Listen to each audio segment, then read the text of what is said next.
कहा जा रहा है कि टर्की से इस्लामाबाद रेल सर्विस होगी। अभी कितना सुन के अच्छा लग रहा है कि रूट क्या होगा, जस्ट कार्गो ट्रेन होगी या कि पैसेंजर ट्रेन भी ये होगी। तो इससे मुतालिक आज हम बात कर रहे हैं। कार्गो ट्रेन से मुतालिक कहा जा रहा है कि ईरान से होती हुई इस्तांबुल तक वो जाएगी। पाकिस्तान रेलवेज ने एक्सपोर्ट कार्गो ट्रेन की फिजिबिलिटी भी तैयार कर ली है।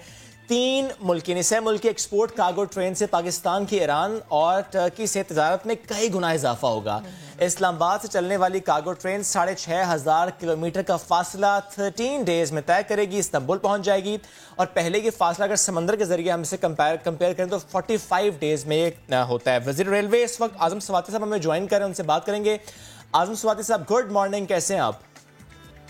Thank you very much sir, बिल्कुल ठीक ठाक। आप खैरियत? अल्हम्दुलिल्लाह सर, बिल्कुल ठीक ठाक। सर ये खबर बहुत अच्छी है, प्लीज थोड़ा सा इसकी अगर आप डिटेल्स हमारे साथ शेयर कर सकें कि ये रिज्यूम हो रही है, ये पहली बार ऐसा हो रहा है कि ये होगा? नहीं, दरअसल ये काफी अरसे से ये एक आइडिया था, इसको कंसीव किया गया है। जिस तरीके से ML1 है, इसी तरीके से एक दूसरा प्रोजेक्ट हमारा है ML2, और इसको कहते हैं कि मेन लाइन इसको ML3 कहते हैं, मेन लाइन 3। ये इंशाल्लाह ताला जो आपको आपके इल्म में है या आपके नाजरीन के इल्म में है कि ML1 इंशाल्लाह हम अगले महीने से जो है इस पे सारा जो बुनियादी काम था, जो स्टेपिंग स्टोन है, वो सारा कंप्लीट हो चुका है। जी जी। और अब लोन की जो शराइत है उसको भी तय कर रहे हैं, इसके अंदर जो ग्रेस पीरियड है उसको भी देख रहे हैं कितना लोन होगा। ये अब आखिरी मराहल के अंदर है और इंशाल्लाह ताला आप कोई 10,000 के करीब 4,000 इसमें सिक्योरिटी के चाइनीज होंगे, 6,000 जो है इंशाल्लाह ताला हम प्रोवाइड करेंगे। इस तरीके से तकरीबन 10,000 हमारी जो मैन पावर है ये इंशाल्लाह इसी चंद महीनों के अंदर जो है ये अपना काम शुरू करेगी ML1 पे। ये जी जी जी बिल्कुल। ये तो आप ML1 की बात कर रहे हैं, that means upgradation of ML1 जो कि हमारे ऑलरेडी मुल्क के अंदर है, दैट मींस पेशावर से लेकर कराची तक। जी जी सर प्लीज ML3 पर बताएं हमें, इस पर क्या सिचुएशन है, क्या काम हो चुका? ये जो ML3 है इस वक्त जो है ये एक कॉन्सेप्ट जो है वो इन सारे ममालिक के अंदर है। जिस तरीके से अभी एक चौथा प्रोजेक्ट मैं आपको बताऊं कि पाकिस्तान, अफगानिस्तान, उज़्बेकिस्तान, ये भी एक ट्रांस अफगान रेलवे प्रोजेक्ट है। इसको इंशाल्लाह ताला 2-4 दिन के अंदर इमरान खान जो साइन करने वाला है। उज़्बेकिस्तान के प्रेसिडेंट ने कर दिया है, अफगान प्रेसिडेंट ने भी साइन कर दिया है। और ये प्रोजेक्ट जो है $4.8 बिलियन का वर्ल्ड बैंक ने ऑलरेडी फाइनेंस के लिए कह दिया है, जो टोटल 573 किलोमीटर है। सही। जो आप वाला बता रहे हैं वो एक चौथा प्रोजेक्ट है, जिसको इस वक्त जो है पाकिस्तान रेलवे जो इनिशियल स्टडी है सारी चीजें जो है उसको कर रही है। क्योंकि आपके इल्म में या आपके नाजरीन के इल्म में होना चाहिए कि रेलवे अब सिर्फ जो है वो ट्रांसपोर्टेशन तक महदूद नहीं है, इसका ह्यूज काम कार्गो को एक जगह से शिफ्ट करना। और अब जो है जो डिफेंस है, आपका पूरा डिफेंस लाइन जो है ये रेलवे के ऊपर उसका इन्हिसार कर सकता है। आप जरा इंडिया का देख लें कि उन्होंने जो स्पीड ट्रेन की है, तो अगर वो एक जगह से अपनी पूरी आर्मी को शिफ्ट करना चाहें तो स्पीड ट्रेन के जरिए जो है आप आर्मी को शिफ्ट कर सकते हैं, किसी को पता भी नहीं होगा। बिल्कुल इसी तरीके से हम डिफेंस के साथ मिलकर अभी सारी चीजों को अपग्रेड कर रहे हैं ताकि हमारा जो डिफेंस का है, हमारा टूरिज्म का है, हमारी ट्रांसपोर्ट का है, हमारा कार्गो है, तो ये एक मल्टीलेटरल किस्म के प्रोजेक्ट। आजम साहब कता कलामी की माजरत, आप टूरिज्म की बात करें, जरा ये समझा दीजिएगा, ये पैसेंजर ट्रेन होगी, आम आवाम इसमें सफर कर सकेगी? ये सर ML3 की बात हम कर रहे हैं, आप ML2 की बात कर रहे हैं, हम ML3 की बात कर रहे हैं। ये जो है स्टेट ऑफ द आर्ट, ये जो थर्ड हमारा प्रोजेक्ट है जो कंसीव्ड हुआ है काफी अरसे से, और इसके ऊपर जो है फिजिबिलिटी वगैरह सारी कुछ जो हम स्टडी कर रहे हैं, इसी तरीके से जो ईरान भी कर रहा है, टर्की भी कर रहा है। वहां से तो रेलवे का कोई प्रॉब्लम नहीं है, इसलिए कि उन्होंने ऑलरेडी लाइनें जो है बिछा दी हैं, ऑलरेडी इस पे काम हो रहा है। काम हमारा अफगानिस्तान का ये जो है अभी रहता है, जिसको इंशाल्लाह ताला जो है हम पेपर के ऊपर जो है कंप्लीट कर रहे हैं। उसके बाद जो है फिर जिस तरीके से टेक्निकल फिजिबिलिटी जो है होगी, उसके बाद फाइनेंशियल स्टेबिलिटी होगी। इस वक्त मैं ये कह दूं कि ये एक बड़ा जबरदस्त किस्म का प्रोजेक्ट है, जिसको अब इसकी सारी जो प्रो एंड कॉन्स हैं ये अब सर। मेरे सामने नहीं है, इसलिए कि जब ये कंसीव हो जाएगा तो ये बहुत बड़ा प्रोजेक्ट बिल्कुल ठीक, बट सर पाकिस्तान और सारी दुनिया को मिलाएगा। What Afghanistan has to do with this? आप बार-बार अफगानिस्तान की बात कर रहे हैं, लेकिन ML3 में अफगानिस्तान का रोल क्या होगा? Isn't it Tehran, Istanbul and Islamabad? जी ये एक चौथा प्रोजेक्ट है, जो चौथा प्रोजेक्ट है कि जो पूरे सेंट्रल एशिया और साउथ एशिया जो है इसको कनेक्ट करेगा। 2018 के अंदर काशगर के अंदर जो बड़ी हाई लेवल जो है मीटिंग हुई, जिसके अंदर ये तय पाया, ये सारा रशियन जितनी भी पुरानी स्टेट्स थी जो सेंट्रल एशिया की, और रशिया को, काजाकिस्तान, ये सारे ममालिक जो इससे कनेक्ट होंगे।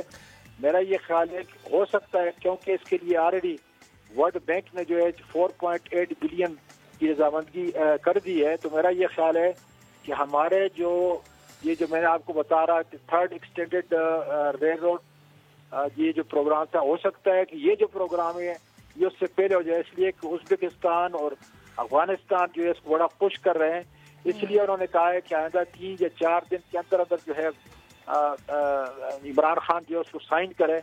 और मेरा ये ख्याल है कि उनका ट्रांसपोर्ट मिनिस्टर जो है उज़्बेकिस्तान का, वो शायद एक आध दिन के अंदर जो है आ जाए, और आपके टीवी के जरिए इंशाल्लाह ताला उसकी हम कोशिश करेंगे कि पूरा उसका बैकग्राउंड जो है ये बताएं। सही। अगर आप यहाँ पे होते तो मैं आपको विजुअल बता देता कि ये नहीं सर, आपने जिस तरह एक्सप्लेन किया है वो सुन के बहुत अच्छा लग रहा है कि ये तो आपने बहुत बड़ी खबर दे दी है कि पाकिस्तान की बाय रेल कनेक्टिविटी होगी उज़्बेकिस्तान से, तुर्कमेनिस्तान से, अफगानिस्तान से, तो बहुत अच्छी बात है। बट सर सिर्फ एक जुमले में अगर ये बता सके मुझे आप कि सिर्फ फ्रेट के लिए होगा या पैसेंजर्स भी जा सकेंगे? नहीं जी नहीं, ये state of the art passenger के लिए भी है और फ्रेट के लिए भी है।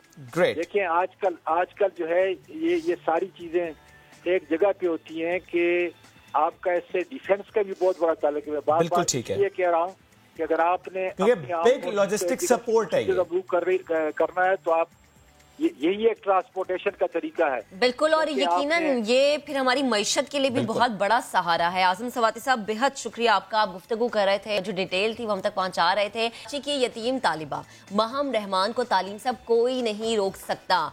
अब उनका बेफार्म भी बनेगा, एडमिट कार्ड भी बनेगा। महम जब 3 माह की थी तो वालिद, और जब 3 साल की हुई तो उनकी वालिदा इस दुनिया से रुखसत हो गई। महम रिश्तेदारों के यहाँ पली बड़ी, मैट्रिक बोर्ड ने बेफार्म ना होने की वजह से उन्हें एडमिट कार्ड देने से इनकार कर दिया था, जिसके बाद उन्होंने बहुत जिद्दोजहद की, हाथ पांव मारे, अदालत का दरवाज़ा खटखटाया, और अब आखिरकार सिंध हाई कोर्ट ने नादरा को हुक्म दिया है कि महम को बेफार्म जारी किया जाए, जिसके बाद मैट्रिक बोर्ड बच्ची को एडमिट कार्ड भी जारी करेगा। और ये बड़ी अच्छी बात है। चले थोड़ा लंबा अरसा लगा, लेकिन उस अरसे के बाद हुआ ये कि महम को बेफार्म तो मिल गया, और बेफार्म जब जारी किया जाएगा तालीम का सिलसिला आगे बढ़ेगा। और ये यकीनन एक एग्जाम्पल भी हमारी सोसाइटी में शुएब सेट हो चुकी हुई है। आपको याद है महक कि हमने अक्सर ये बात की कि पाकिस्तान में बसने वाले, वो बंगाली हों, वो बर्मी हो, या फॉर दैट मैटर किसी ऐसे मुल्क से आए हों जब उनके बेफॉर्म ना बन रहे हों, जब उनके पास वो दस्तावेजात मौजूद ना हो, जब दस्तावेजात ना हो तो उनका ज़ाहिर है बच्चों का बेफॉर्म नहीं बनता तो स्कूल में एडमिशन नहीं होता, ज़ाहिर है वो तालीम के मैदान से दूर हो जाते हैं। ये मैंने वैसे कोर्ट किया है क्योंकि ज़ाहिर है ये इशूज़ पाकिस्तान में है। बट इस वक्त जब हम बात महम की कर रहे हैं, जिस तरह महक आपने भी बताया कि उनके वालिद का इंतकाल, वालिदा का इंतकाल फिर अपने रिश्तेदारों के पास वो थी, और उन्होंने ये जंग लड़ने का फैसला किया कब? जब वो मैट्रिक करना चाह रही थी और एडमिट कार्ड नहीं मिल रहा था। We have with us ma'am और उनके वकील हैं उस्मान फारूक साहब। आपको भी गुड मॉर्निंग कहते हैं, welcome to the show sir. Ma'am, starting from you, मुझे थोड़ा सा बताएं कि बेफॉर्म ना बनने की वजह से सबसे पहले आपको मुश्किल क्या पेश आई? यानी मैट्रिक का एडमिट कार्ड पहुंचने में तो आपने सोच लिया कि अब मुझे लड़ना है, लेकिन उससे पहले क्या स्कूल का एडमिशन, क्या किसी और मौके पर आपको कहा गया हो कि आपका बेफॉर्म नहीं है, यू कांट डू दिस, या ये मसला होगा या वो मसला होगा? ऐसा नहीं हुआ। That was the first time जब एडमिट कार्ड आपको इशू नहीं हुआ। थोड़ा सा प्लीज बताएंगे एग्जैक्टली हुआ क्या? ये अभी एडमिट कार्ड जमा हो रहे थे ना, कब ये सारे ना हमारे उन्होंने बोला बेफॉर्म लाना और अब्बू के NIC लाना है। अब्बू के NIC भी नहीं थी और बेफॉर्म भी नहीं था है। कब हम नादरा के ऑफिस गए, ये बोल रहे अपने अब्बू अम्मी के NIC लाए हैं। अब्बू अम्मी के NIC नहीं थी, फोत हो चुके हैं। ये बोल रहे आप अदालत जाएँ, ये वो करें है। कब अब तो हुकुम ये हो गया है, बेफॉर्म बन जाएगा। इंशाल्लाह, बड़ी अच्छी बात है। और देखें, आपने जो जंग शुरू की उसमें आपको कामयाबी भी मिली, अल्लाह ने आपका साथ दिया। अल्लाह के अलावा और किस किस ने आपका साथ दिया? कौन साथ खड़ा था? ये उस्मान फारूक भी थे। अच्छा, उस्मान साहब भी थे जी। और खाली सर भी साथ थे हमारे, और खिदमत वाले हैं ना, ये भी थे हमारे साथ। और रिश्तेदार मामू खाला। आपको वैसे आप मामू के साथ रहती हैं? जी ठीक है, खाला के साथ रहते हैं, मामू और खाला के साथ रहती हैं। ठीक है, उस्मान साहब थोड़ा सा मुझे आप बताएं कि जब आपको ये केस मालूम हुआ माहम का कि ज़ाहिर पेरेंट्स उनके नहीं हैं, ना उनके पास उनकी आईडी कार्ड की कॉपी है, ज़ाहिर दैट मैटर आईडी कार्ड भी नहीं है, उनका बे फॉर्म नहीं बना हुआ, उनको एडमिट कार्ड नहीं मिल सकता, आपको क्या लगा? बिकॉज ज़ाहिर ये शायद पहला केस होगा, बिकॉज ज़ाहिर इस तरह का केस हमने कभी देखा नहीं कि अदालत ने हुक्म दिया हो कि बे फॉर्म बनाए जी, नादरा को कहा हो। तो आपको क्या लगा कि आप ये केस ले तो रहे हैं, ये हो जाएगा, या आपको लगा कि नहीं सिस्टम इतना मुश्किल, इतना कॉम्प्लेक्स है कि नहीं हो पाएगा?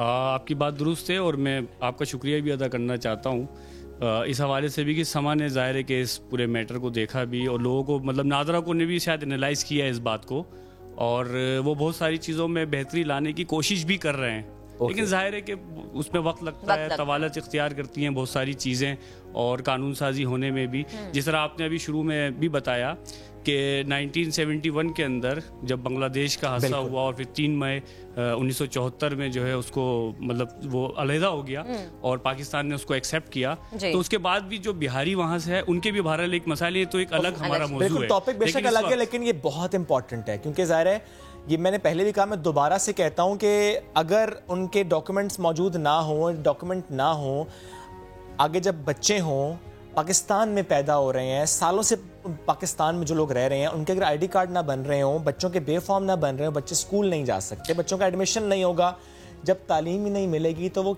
माशरे का कैसे हिस्सा कैसे बनेंगे, पाकिस्तान ये बिल्कुल आपकी बड़ी अहम बात है। और इससे मिलता जुलता एक और मामला जो था वो बड़ा यानी इंटरेस्टिंग हो गया, क्योंकि ये तो चले ठीक है गार्जियनशिप कोई जो है खाला मामू या किसी से भी ले सकती थी, और ये मसला सिर्फ एक यतीम बच्ची का नहीं है, ये लाखों मतलब पूरे पाकिस्तान में बसने वाले जो यतीम। अच्छा मुझे बताओ कि आपने अपनी खाला के पास रहते, तो खाला मामू ने कभी कहा कि अच्छा छोड़ दो, रहने दो, ना बनवाओ, हम तुम्हें घर में पढ़ा देते, क्योंकि अक्सर ऐसा होता है कि घर में पढ़ा देते हैं। ऐसा नहीं हुआ, उन्होंने साथ दिया। जी साथ दिया है, ये बड़ी अच्छी बात है कि रिश्तेदार साथ खड़े थे। अच्छा सर, आप भी एक और एग्जाम्पल हमें बता रहे थे, प्लीज जरा कंटिन्यू। जी, असल में देखें बड़ी अहम बात है कि नादरा ने जो है अभी तक इस हवाले से कोई कानून साजी नहीं की है, वो ये कि अगर किसी की उम्र जो है 18 से ऊपर हो जाए और 21 साल और 22 साल का अगर कोई बंदा है, तो वो अपना शनाख्ती कार्ड कैसे बनवाए? वो तो गार्जियनशिप भी नहीं ले सकता, तो उसके लिए क्या चीज़ जो है रिक्वायर्ड होगी कि वो, क्योंकि वो यतीम है उसका तो, और वो अकेला है कि कोई बहन भाई या कोई और हो कि जो उसको वेरीफाई कर सकता हो, तो ये बड़े अहम पहलू हैं। और मैं एक बात यहाँ पर कोट करना इसलिए चाहता हूँ कि मेरे पास एक और इसी तरह से कोई मिलता जुलता मामला था, और कोट करना मैं इसलिए ज़रूरी समझता हूँ कि मुझे बड़ा उस वक्त गिल्ट फील हुआ और बड़ा अजीब लगा कि जब एक बंदा मेरे पास आया और उसने कहा कि भाई मेरी वाइफ है और मैंने यतीम खाने से इनसे शादी की है, और शादी के बाद जो है ये मेरे पास हैं, बच्चे भी हो गए हैं, इनकी तालीम भी जारी करवाना चाहता हूँ, लेकिन इनका शनाख्ती कार्ड नहीं बन पा रहा क्योंकि इनके पेरेंट्स के किसी के शनाख्ती कार्ड नहीं है। तो ये बड़ा यानी उसने कहा मुझे तो ऐसा महसूस होता है मैंने बड़ी गलती की। एक यतीम से शनाख्ती करनी तो शादी कैसे होगी? शादी तो हो सकती है, उसके लिए शनाख्ती कार्ड की जरूरत नहीं, निकाह के लिए शनाख्ती कार्ड की जरूरत नहीं, निकाह के लिए वो तो ज़ाहिर सिर्फ डॉक्यूमेंटेशन के लिए जरूरी है, रजिस्ट्रेशन के लिए जरूरी होता है, अदरवाइज तो ज़ाहिर है एज पर द रिलीजन वो हो सकती है, वैसे भी हो सकती है, वैसे भी ज़ाहिर हो सकती है, फॉर्म वगैरह जो निकाह का जो वो होता है रजिस्टर्ड हो जाती है। एक बस जुमला मुझे बता दें कि इस केस की वजह से क्या एक प्रेसिडेंट सेट हुआ उन लोगों के लिए, क्या वो इस केस को कोर्ट कर सकेंगे, अदालत का ये फैसला कोर्ट कर सकेंगे कि हमारा भी बेफॉर्म बने? जी बिल्कुल ऐसा ही है। और दूसरी बात ये भी है कि नादरा भी जो है अपनी अमेंडमेंट और SOPs के अंदर जो तब्दीलियां ला सकती है। अब नादरा को भी सोचना होगा कि जाहिर है कि ऐसे अफराद जिनका अगर बेफॉर्म किसी वजह से नहीं बना हुआ, तो जाहिर है वो इक्वली इंपॉर्टेंट है, उनका उतना ही हक है जितना किसी भी और शख्स का, तो उनका भी बेफॉर्म बना चाहिए। Thank you so much sir, साथ मौजूद थे आप। Welcome. Wish you all the best. जो भी आप आते हैं, you want to become a teacher, Allah करेगा आप इंशाल्लाह टीचर बनेंगे, बहुत अच्छी टीचर बनेंगे।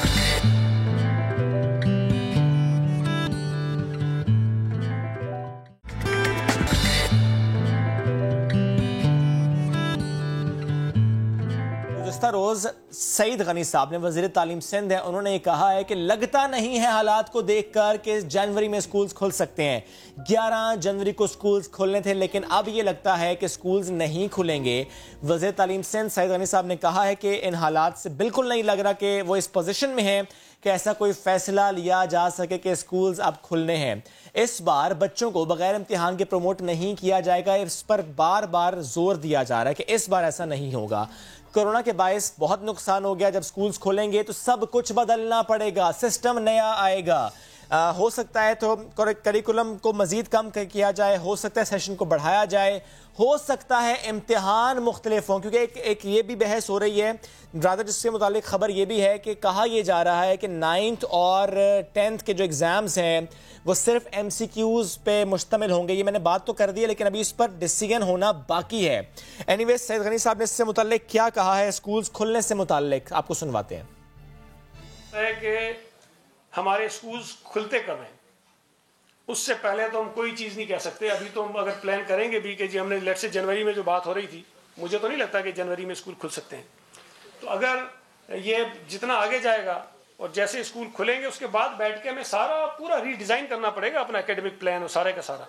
और ये बात मैं बता रहा हूँ कि इस मरतबा बच्चे बगैर एग्जाम्स के जो है वो पास नहीं होंगे। सईद गनी साहब की बात आपने सुनी और इसी पर बात करने के लिए हमने राबता किया है ऑल पाकिस्तान स्कूल एसोसिएशन के सदर सैयद तारिक शाह साहब से। तारिक शाह साहब, बेहद शुक्रिया आपके वक्त का। सईद गनी साहब कह रहे हैं कि जो हालात हैं अगर उसको मद्देनजर रखा जाए तो जनवरी में भी स्कूल खुलते हुए नजर नहीं आ रहे। सवाल ये उठता है कि क्या एसोसिएशन इस बात पर मुत्तफिक है?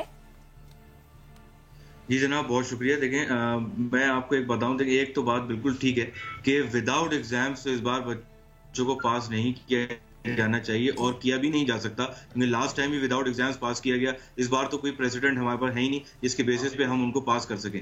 सेकंड चीज ये कि जहां तक ये बात करते हैं कि स्कूल खोले नहीं के मौका नहीं लग रहा या हालात नजर नहीं आ रहे, तो क्या हालात शादी हॉल खुलने के नजर आए थे या फिर रेस्टोरेंट्स खुले हुए हैं या दीगर तफरीह मुकामात खुले हुए हैं? तो क्या इन सब चीजों के अंदर जो है वो क्या खतरा नहीं है बच्चों को खुदा न खास्ता इफेक्ट होने का? क्योंकि अगर बड़े भी इफेक्ट होते हैं तो घर जाके वो सर, इस पे काउंटर मेरा ये है कि अगर रेस्टोरेंट्स खुले हैं तो टेक अवेज के लिए, रेस्टोरेंट्स खुले हैं तो वो ओपन एयर में अलाउ किया जा रहा है। स्कूल्स में ओपन एयर में तालीम देना जरा मुश्किल हो जाता है, जरा क्लासरूम्स में बैठना होता ही नहीं है। देखिए मैं आपको बताऊं, स्कूल तो कभी भी जो है वो close, that is the reason sir, that is the reason कि वो बंद करने का फैसला मुश्किल फैसला है सर। वी डू अंडरस्टैंड, ये बहुत मुश्किल फैसला था। हालात जो है जी, but sir I being a parent जाहिर है कि हालात ऐसे कि मैं खुद भी ये नहीं चाहूंगा कि बच्चा स्कूल जाए सर।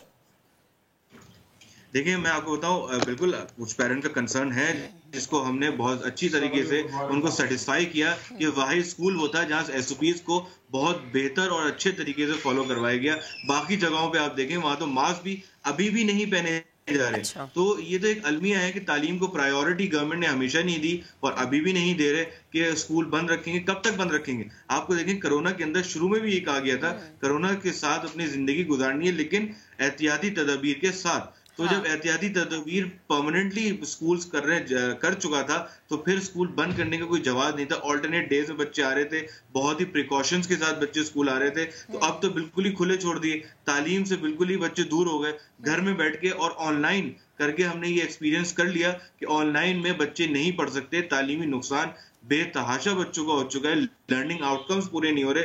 हम खुद फिक्रमंद है कि बच्चों को जब एक क्लास के अंदर जो है वो जो लर्निंग आउटकम्स होते थे वो पूरे नहीं हो रहे, तो नेक्स्ट क्लास में हम कैसे लेकर जाएंगे उनको? तो एक बहुत बड़ा एक गैप क्रिएट हो जाएगा तालीम का, जो कि बहुत साल लगेंगे हमें कंप्लीट करने में। सर आपके साथ साथ तो पेरेंट्स भी यकीनन परेशान है ना कि बच्चों का जो तालीम का निजाम है वो मुतासिर हो रहा है। लेकिन अगर ये हो जाता है कि जनवरी में स्कूल नहीं खुलते तो आप लोगों का अगला लाहेमल क्या होगा? कि हम ये देखें कि आप इस फैसले का एहतराम नहीं करेंगे, सड़कों पे नजर आएंगे, एहतजाज होगा जैसा कि वालिदैन ने एहतजाज किया था जब फीसें बढ़ाई गई थी?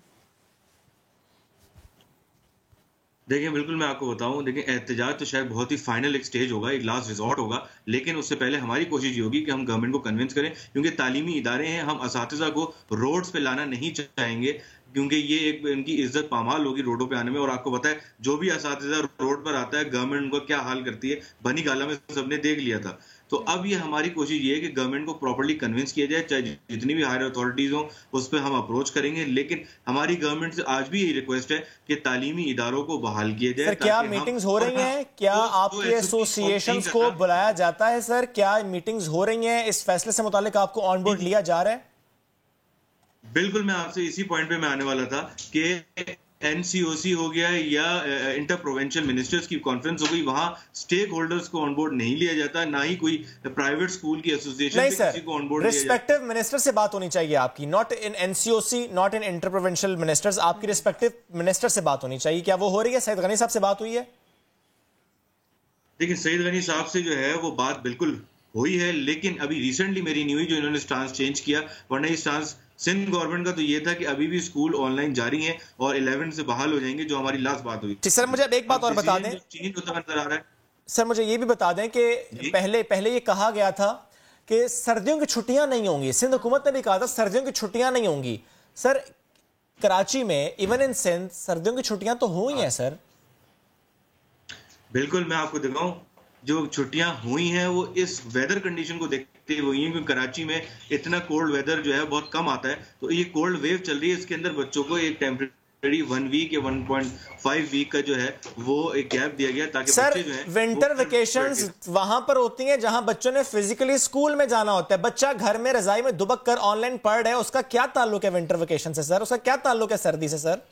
नहीं, ऑनलाइन तो चल रहा है, लेकिन ऑनलाइन जो चल रहा है उसका तो कोई मसला नहीं है। ऑफिस शायद क्लोज हुए हो, लेकिन ऑनलाइन क्लासेस अभी भी जारी हैं और वो स्कूल्स कर रहे हैं। चलिए सर, फिर मैं आपको बता देता हूं कि ऑनलाइन स्कूल्स में भी इस वक्त ये कहा जा रहा है कि विंटर वेकेशंस कल से स्टार्ट हो रही हैं, ऑनलाइन सिस्टम भी नहीं चलेगा। आप चेक कर लीजिएगा इसको। I am a father as well. इस वक्त एक नोटिफिकेशन स्क्रीन पर दिखा भी रहे हैं और ये सिंध हुकूमत का नोटिफिकेशन है, 27 नवंबर का नोटिफिकेशन है सर। इसमें बाकायदा पूरा प्लान लिखा हुआ है किस वीक में कितने % आपने सिलेबस कवर कराना है। वीक 5 21 दिसंबर से 26 दिसंबर तक, वीक 6 है उसके बाद का, सारा कुछ लिखा हुआ है। फिर भी स्कूल्स ने स्कूल ऑनलाइन सिस्टम को बंद किया है सर।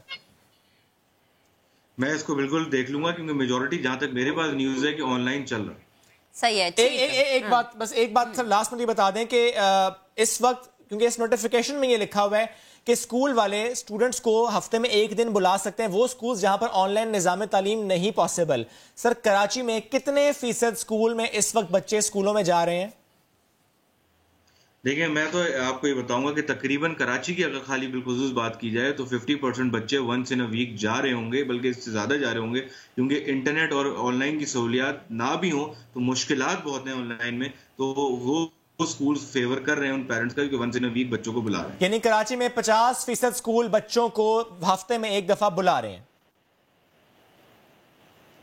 यस, बिल्कुल ठीक, thank you so very much sir. साथ मौजूद थे आप और इससे मुतालिक तो कह रहे थे आप लोग हुकूमत के इस फैसले से मुत्तफिक नहीं है और होना यही चाहिए कि आप लोगों की मुशावरत हो वजारत तालीम के साथ। एनीवेज जी, क्विक ब्रेक लेनी है, वापस आते हैं, साथ रहिए।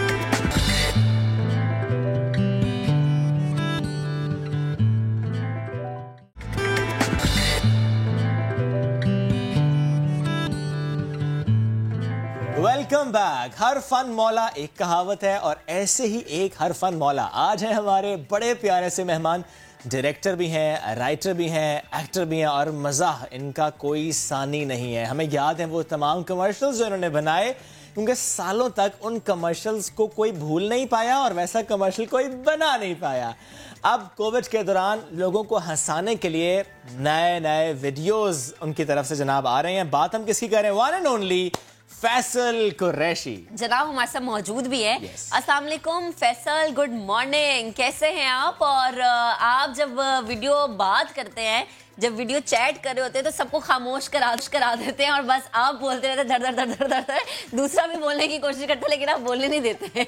हमें बोलने देंगे या नहीं? मेरा ख्याल है कि आपने उसका बदला लेने की अभी कोशिश की है। मुझे लग रहा था आप भी मुझे भी बोलने नहीं देंगे। मुझे वालेकुम सलाम कहने का भी आपने मौका नहीं दिया। वालेकुम सलाम जी।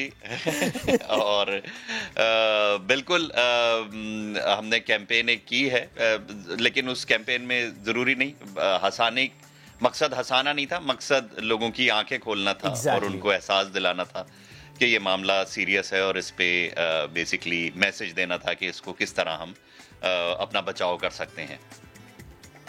ओके, अब मुझे बताएं फैसल भाई कि ये जो वीडियोस आपने बनाई हैं, ज़ाहिर है इसमें मैसेज और मैसेज इस वक्त का सबसे इंपॉर्टेंट मैसेज ही ज़ाहिर है इन वीडियोस के ज़रिए जा रहा है और मज़ाक के ज़रिए मैसेज जाए तो वो ज़्यादा उसकी रीच भी होती है। थोड़ा सा रिस्पॉन्स शेयर करेंगे, अभी तक कैसा रिस्पॉन्स आ रहा है इन वीडियोज़ का? बहुत रिस्पॉन्स आ रहा है। वैसे तो हर कोई कहता है अपने काम के बारे में, लेकिन इसका वाकई बहुत अच्छा रिस्पॉन्स आ रहा है। और मतलब मुझे सिर्फ ये था कि लोग इस तरह की जब इतनी सिचुएशन होती है और लोग एक चीज सुन के थक जाते हैं कि कोरोना कोरोना कोरोना, तो लोगों को फिर इंटरेस्ट नहीं रहता उस चीज में। तो किस तरह इस चीज को इंटरेस्टिंग बनाया जाए कि लोगों को बात सुन भी लें और मैसेज उनको थोड़ा सा उनके दिमाग में बैठ भी जाए। फिर अमल करना ना करना तो जाहिर है उनके ऊपर है, लेकिन जहाँ पे भी हमने शेयर किया, लोगों ने बहुत ज़्यादा शेयर किया इसको, और कमेंट्स में यही आइडिया होता है आजकल तो कमेंट से और इससे ही पता चलता है, तो लोगों ने सबने तारीफ की और कोई ऐसा नेगेटिव कमेंट नहीं था इस पे। फैसल, ये बड़ा मुश्किल भी होता है ना कि आप रोजाना एक नई चीज सोचें, एक नए तरीके से लोगों को मोटिवेट करने की कोशिश करें। एक और चीज, एक और सवाल जो मेरे जहन में आ रहा है कि आपने अदाकारी क्यों कम कर दी, बल्कि अगर ये कहा जाए कि तकरीबन खत्म ही कर दिए तो गलत नहीं होगा, क्या रीजन है इसका? अभी आपने ही कहा कि मैं किसी को बोलने नहीं दे रहा, तो वो जाहिर है मैं जब आता हूँ तो मैं किसी को बोलने नहीं देता। नहीं, ये वजह नहीं है। असल में मैंने मेरा जो असल पैशन है जिसे कहना चाहिए वो है डायरेक्शन या कैमरे के पीछे काम करना। मैं प्रोजेक्ट कंसीव करके उनको बनाना, चाहे वो फिल्म है, चाहे वो कमर्शियल्स हैं, चाहे वो ड्रामाज हैं, या वैसे ही वीडियोज़ हैं, अवेयरनेस कैंपेन है। तो मुझे एक जो वो है वो कैमरे के पीछे काम करने का ज़्यादा शौक। तो फिर मुझे ये लगता है कि अगर आप कैमरे के सामने भी काम करें और पीछे भी करें तो ज़रा मुश्किल हो जाता है मेरे लिए इस वक्त संभालना। तो लेकिन मैं अगर फिर कोशिश करता हूँ कि जिसमें मुझे ज़्यादा इंटरेस्ट है वो मैं करूँ। दैट्स राइट, बट फैसल भाई, वो जो आपके चाहने वाले हैं जो अभी तक 3/3 को ही ना भूल पाए, उसी ट्रायो को दोबारा देखना चाहें, अली, अदील और आपको दोबारा देखना चाहें, उनके लिए कुछ तो सोचें। सोचते हैं, कर रहे हैं। Okay. देखिएगा, नजर आते हैं फिल्म। मैंने एक फिल्म भी की है, उसमें भी जाहिर है मैंने एक्टिंग उस तरह नहीं की, बट छोटे छोटे कुछ रोल्स हैं जो किए हैं। और कमर्शियल्स में भी कुछ काम कर रहा होता हूँ। अपने ही कमर्शियल में, कोई और तो लेता नहीं है, अपने कमर्शियल में मैं काम कर रहा होता हूँ। तो आप भी तो नहीं लेते ना सबको, आप भी चुन चुन के लेते हैं अपने कमर्शियल में। भाई मुकाबला बराबर का है ना। आप हमें नहीं लेंगे तो हम भी आपको नहीं लेंगे। आप हमें बोलने का मौका नहीं देंगे, हम भी आपको बोलने का मौका नहीं देंगे। बिल्कुल। मुझे ये बताएं, इंडस्ट्री में आपका सबसे अच्छा दोस्त कौन सा है? सबका कोई ना कोई दोस्त है जिसके पास सारे राज होते हैं, चड्डी बड़ी एक दोस्त जरूर होता है। आपका कौन सा दोस्त है? दोस्त मेरे हैं बहुत अच्छे, लेकिन राज जो है वो मेरा, राज का मजाक मैं नहीं रखता किसी के साथ भी। तो लेकिन दोस्त जो है, एहसन रहीम बहुत अच्छे दोस्त हैं, जवाद बशीर बहुत अच्छे दोस्त हैं, शहजाद रॉय बहुत अच्छे दोस्त हैं, और बहुत सारे दोस्त हैं। सॉरी किसी का नाम अगर मैं भूल रहा हूँ। अच्छा, अगर डॉक्टर बिल्ला का जिक्र कर लें हम। मेरी बड़ी दोस्त। हाँ जी, बिल्कुल बिल्कुल, वहां से तो स्टार्ट लिया हमने। तो वो आपके चड्डी बड़ी दोस्त हैं? हाँ बिल्कुल, जवाद बशीर जो हैं वो बड़ा मेरे दोस्त हैं। कल रात भी मेरी बात हो रही थी उनसे फोन पे। तो शायद हम इतना साथ अब नजर नहीं आते क्योंकि सब अपना अपना बिजी हैं। जवाद अपना काम कर रहे होते हैं, ड्रामाज हैं उसकी और चीजें हैं। ओके। एहसन अपना काम करते हैं, वो अपने एड्स बनाते हैं, तो मैं अपना काम कर रहा होता हूँ। तो हम लोग सब अपने अपने कामों में मसरूफ हैं। हम वैसे, हाँ, लेकिन वैसे हम बहुत ज्यादा इन टच रहते हैं और आपस में बहुत ज्यादा। That's great. फैसल भाई, मुझे ये बताएं कि अभी कभी जब आप बाहर निकलते हो, किसी रेस्टोरेंट में जा रहे हो, किसी इवेंट पे जा रहे हो, किसी गैदरिंग में जा रहे हो, और वहां जाके आप देखेंगे पाकिस्तानी तो कोविड को बिल्कुल सीरियस लेते ही नहीं है। कोविड खुद शर्मिंदा सा होके निकल जाते हैं पतली गली से। आप कुछ कहते हैं, कुछ सोचते हैं, क्या करते हैं? मैं सबसे पहले अपना मास्क जल्दी से पहन लेता हूँ। नहीं, मैं ख्याल रखता हूँ। मैं वैसे ही मजाक कर रहा हूँ, लेकिन लोग जो हैं वो वाकई आप कह रहे हैं कि लगता है कि लोगों को बिल्कुल एक जो है ना, वो इसको सीरियस नहीं ले रहे, बल्कि बाज लोग तो मुझे ये भी कहते हुए नजर आए कि वो कहते हैं कि जी ये कोई साजिश है। हाँ, बिल्कुल ऐसा है। लेकिन फैसल भाई, कभी ऐसा हुआ कि आपने देखा हो? समझ लें कि साजिश है, लेकिन बीमारी तो है। बीमारी तो है, क्योंकि जाहिर है फैसल में लोग मरे हैं। लेकिन मुझे बताएं फैसल भाई, कभी ऐसा हुआ किसी गैदरिंग में, किसी फैमिली इवेंट में आपने लिटरली गुस्सा किया हो, आपने कान खींचे, आपने कहा पहनो मास्क? नहीं, मैं आमतौर पे इतना गुस्सा करता नहीं हूँ, लेकिन वो जरूर होता है कि लोग आके एकदम से ना हाथ मिलाते हैं, गले मिलने की कोशिश करते हैं, तो मैं थोड़ा सा यही गुस्सा होता है मेरा कि नहीं, थोड़ा डिस्टेंस रखें। हाँ, दूर पिछो। ये जुबान ज्यादा लोगों को समझ में आती है वैसे। हाँ। अच्छा, वैसे मुझे ये बताएं, पुराने वक्त को जब आप याद करते होंगे, पुराने दौर को, कौन सी ऐसी चीज है, कौन सा ऐसा वाक़या जो याद आता है, बड़ा अच्छा भी महसूस होता है और खूब हंसी भी आती है उस पे? बड़ा मुश्किल सा सवाल है। बहुत सारे वाकये याद आते हैं, रोना भी आता है, हंसी भी आती है। नहीं, हमें हंसने वाले बताएं। हंसने वाले बताएं। हाँ। वैसे ही एक अभी आपने बात की कि हम बाहर जाते हैं और मिलते हैं, तो जब कोरोना से पहले की, बल्कि काफी पहले की बात है, मैं खालत 10-15 साल पहले की बात है, ज्यादा पहले हो मैं गया, एक चले। रेस्टोरेंट में बैठा हुआ था और हाँ, तो वो लोग बैठ के जो है ना, मुझे कुछ ग्रुप बैठा हुआ था यंगस्टर्स का, और वो मुझे देख रहे थे, तो मैं नीचे मुंह करके अपना खाना खा रहा था, तो पीछे से उन्होंने सुने हेलो, सुने हेलो, हेलो सुने सुने सुने हेलो। अब मैं कह रहा हूँ कि यार मेरा नाम लें या तो पता नहीं क्या कर रहे हैं। खैर मैंने बड़ी देर में मुड़ के उनकी तरफ कहा जी, तो कह रहे नहीं हम तो वेटर को बुला रहे हैं। ये तो उन्होंने आपके साथ सही शुगल लगाया है फैसल भाई। नहीं शुगल नहीं लगाया, वो वाकई वेटर को बुला रहे थे। और मेरे जहन में ये था कि शायद वो मुझे बुला रहे, तो मैं नीचे मुंह करके खाता रहा, फिर मैंने कहा यार बड़ा रूड लगता है, मैंने कहा जब तक मेरा नाम ना ले, मैं फिर मैंने कहा रूड लगता है, चलो पूछ लेते हैं, तो मैंने मुड़ के बड़े उससे कहा कि जी। अच्छा फैसल, इस चीज से ना मुझे वो याद आ गया एकदम, वो आपका एक ऐड था ना, नरम सा तो है वाला, गद्दा वाला, मुझे याद आ गया।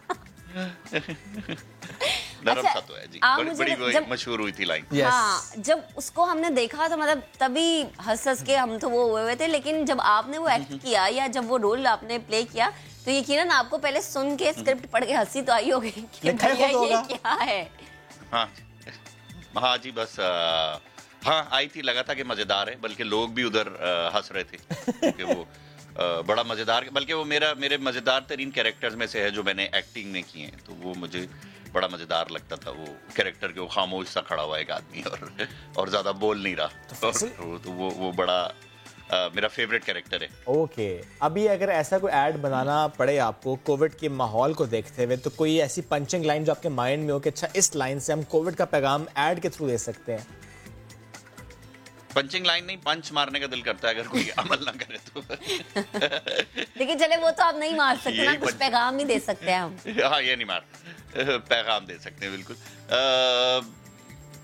आप क्या कह रहे हैं, पंचिंग लाइन को इस वक्त बनाऊं? अगर बना दे तो अच्छा है। नहीं बनाता मैं चीजें, मुश्किल होगी अभी थोड़ा सा मुझे। चलें कोई बात नहीं, फिर हम उसे सीधा रखते हैं, उसे सादा सा रखते हैं कि फैसल भाई के साथ मौजूद हैं, you have huge fan following, वो फॉलो करते हैं लोग। अपने सुनने वालों को इन हालात को देखते हुए कोविड-19 से मुताल्लिक एहतियाती तदाबीर अपनाने के लिए कोई मैसेज अगर आप देना चाहें तो? मैसेज यही है कि आप इस पे यकीन करें ना करें, इस चीज़ पे वो जाहिर है सबकी अपनी मर्जी होती है, किसी के जहन में बात नहीं बैठ रही तो नहीं बैठ रही, लेकिन जो लोग यकीन कर रहे हैं, जो लोग एहतियात कर रहे हैं, उनकी रिस्पेक्ट करें, उनको ज़बरदस्ती हाथ मिलने की और नाराज़ ना हो कि जी वो हाथ नहीं मिला रहा या गले मिलने की कोशिश ना करें। अगर आपको कोई लग रहा है कि वो एहतियात कर रहा है तो कम से कम पहला स्टेप आप ये ले सकते हैं कि आप उसकी रिस्पेक्ट करें। बिल्कुल जी बिल्कुल, इसको सही करने में पहला स्टेप ये है कि आप दूसरे की रिस्पेक्ट करें जो एहतियात कर रहा है। बिल्कुल, इज्जत ज़्यादा करना या इज्जत करना बेहद ज़रूरी है। फैसल बेहद शुक्रिया, और यकीनन हम जब सुबह के हम चाहते हैं कि यार ऐसी चीज़ें हों, ऐसी बातें कि हमारा मूड ज़्यादा फ्रेश हो जाए, हम तो अपने नाज़रीन का मूड फ्रेश करने की बहुत कोशिश करते हैं। हम बात करें ना करें, फैसल भाई ऑन स्क्रीन हो तो वैसे ही देख कर ही बड़ा अच्छा लगता है। अच्छा, और भी बहुत सारी चीज़ें जिसे देखना समझना इंतहाई ज़रूरी है, क्योंकि रोज़मर्रा मामलात में ऐसा होता है कि अमूमन सर्दियों में कि जिस्म में दर्द हो जाता है, ज़्यादातर होता है ये कमर, टांगों या फिर कंधों में दर्द। मैंने सुना कोविड हो किसी को तो उसको भी बहुत दर्द होता है जिस्म में। सुना आपने? हाँ सुना है मैंने। अच्छा, कि कोविड में ज्यादा पेन होता है, बॉडी एक्स बहुत ज्यादा होते हैं, बॉडी पेन्स होते हैं बहुत ज्यादा, तो उसके लिए क्या किया जा सकता है? When somebody is in isolation तो वो क्या करें? अदरवाइज इन विंटर सीजन जब आपको दर्द है जिस्म के किसी भी हिस्से में, तो आप ऐसी कौन सी आसान सी एक्सरसाइज कर सकते हैं? जबकि आप कोशिश ये करें कि आपने बाहर नहीं जाना, घर में रहना है, तो घर में इन योर रूम और इवन इन टेरेस या अपने लॉन में आप एक्सरसाइज करना चाह रहे हैं, तो क्विक सी एक्सरसाइज कैसे कर सकते हैं आप? आज इसी की हम बात करेंगे। आलिया आगा हमें कुछ देर में ज्वाइन करेंगी, एक्सपर्ट हैं हम, she is a fitness trainer. Aliya ने ज्वाइन कर ली है। Yes Aliya, good morning. And we have Azlan as well. Okay, I am sorry मैंने अजलान को अब देखा। We have Aliya and Azlan with us. Azlan आपको भी गुड मॉर्निंग कहते हैं। Azlan is a very good friend of mine, तो मुझे मालूम नहीं था कि अजलान भी आज साथ मौजूद हैं। तो starting the conversation from Alia, please थोड़ा बताइएगा कि कैसे अपने आप को इस विंटर सीजन में एक्टिव एंड फिट रखें, कि जबकि हम कोशिशें करते हैं कि बाहर ना निकलें, घर के अंदर रहते रहते ही कुछ हल्की फुल्की से एक्सरसाइज कर लें। ये तो बहुत बड़ा सवाल आपने मुझसे पूछ लिया। I am sure you will answer it. ये मैं कहूंगी कि लेकिन ये कहूँगी कि एट द मोमेंट जो मेन प्रॉब्लम नज़र आ रहा है वो है पोस्चर का, क्योंकि बहुत ज़्यादा इंडोर्स रहने की वजह से जो लोग हैं वो फ़ोन या अपनी इलेक्ट्रॉनिक डिवाइसेस पे बहुत ज़्यादा टाइम स्पेंड कर रहे हैं। तो जो सबसे ज़्यादा लोग मुझसे सवाल पूछते हैं कि जी हमारे बच्चों के लिए पोस्चर बड़ा ख़राब हो रहा है और ऑनलाइन क्लासेस ली जा रही हैं, इसके लिए बताइए। तो आज मैं समझ के अगर क्वारंटीन में अगर हम हैं और हमारी मोबिलिटी थोड़ी सी कम हुई भी है, तो I've invited obviously Ajlan Raza, who's internationally certified yoga teacher, और आपको पता है कि वो एक्रो के पाकिस्तान में मास्टर भी हैं, तो he has consented कि वो कुछ demonstrate कर दें हमारे लिए। तो Ajlan, if you can just take your phone and sideways अगर हम देखें तो यूं बैठ के अगर लोग देख रहे होते हैं अपनी कोई डिवाइस, ये कोई एक बैड मूवमेंट नहीं है जिसे हम बुरा समझते हैं, ये कोई बुरी चीज नहीं है, क्योंकि ये बॉडी की एक मूवमेंट है।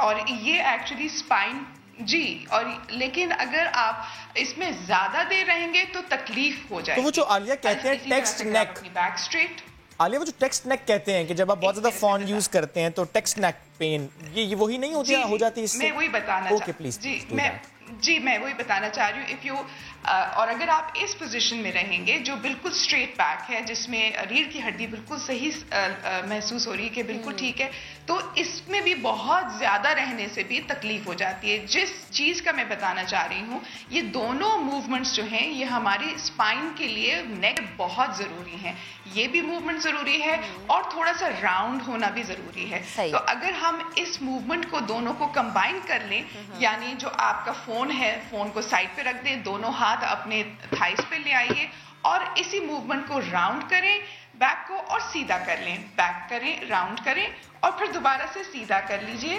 तो ये अगर आप 4 से 5 दफा करेंगे तो आपकी ये रेंज ऑफ मोशन जो हम कहते हैं रॉम, उसको ये बरकरार रखता है, तो आपकी स्टिफ नेक जो है वो नहीं होगी। सो आपकी ये जो मोबिलिटी है ये जारी रहेगी। दूसरी चीज जो है, अगर अजलान मैं आपसे रिक्वेस्ट करूं, आप बैक कर लीजिए कैमरा की तरफ, और पोस्चर को ठीक रखने के लिए सबसे आसान चीज है कि आप अपनी दोनों कोहनियां जो हैं पीछे से पकड़ लें। अगर आप खड़े भी हैं या बैठे भी हैं और इस तरह से अगर आप खड़े हो जाएं थोड़ी देर के लिए, तो ये आपकी पोस्चर करेक्शन ऑटोमेटिकली करना शुरू कर देता है। अगर हम वापस मुड़ जाएं ना, तो आप नोट करेंगे कि जो हमारे स्टिफ नेक की जो आपने बात करी है, उसको बेहतरीन तरीका ये है कि उसकी मोबिलिटी रखें। मोबिलिटी से ये है कि चेहरे को राइट शोल्डर की तरफ ले जाइए और फिर दोबारा से लेफ्ट शोल्डर की तरफ ले जाइए। ये एक दफा से भी जी ये बिल्कुल ठीक हो जाता है। लेकिन कुछ लोग ऐसे हैं जो सिर्फ राइट देखते रहेंगे और लेफ्ट की तरफ नहीं जाएंगे। तो अगर आप गाड़ी भी चला रहे हैं और आपने बहुत ज्यादा राइट की तरफ देख लिया है, तो कुछ बार लेफ्ट की तरफ भी इसी तरह से देख लीजिए। अच्छा, और बेहतरीन इसको रिलीज करने के लिए, पेन को रिलीज करने के लिए, अगर आप सीधी गर्दन रखें और अपना सर जो है एक शोल्डर की तरफ गिरा दीजिए, जो हाथ है इसी तरफ का वो अपने सर पे रख लीजिए, ताकि बिल्कुल हल्का सा उसके ऊपर वजन आ जाए। यहां से आपने दूसरा बाजू सीधा निकालना है और इस सर को आपने इसी तरह से रखना है जैसे आप दूसरे बाजू को नीचे करते जाएंगे। यहाँ पे आप नोट कीजिएगा कि आपके जो स्ट्रेच हो रहे हैं मसल्स नेक के, ये एकदम इंस्टेंट रिलीफ होता है जी।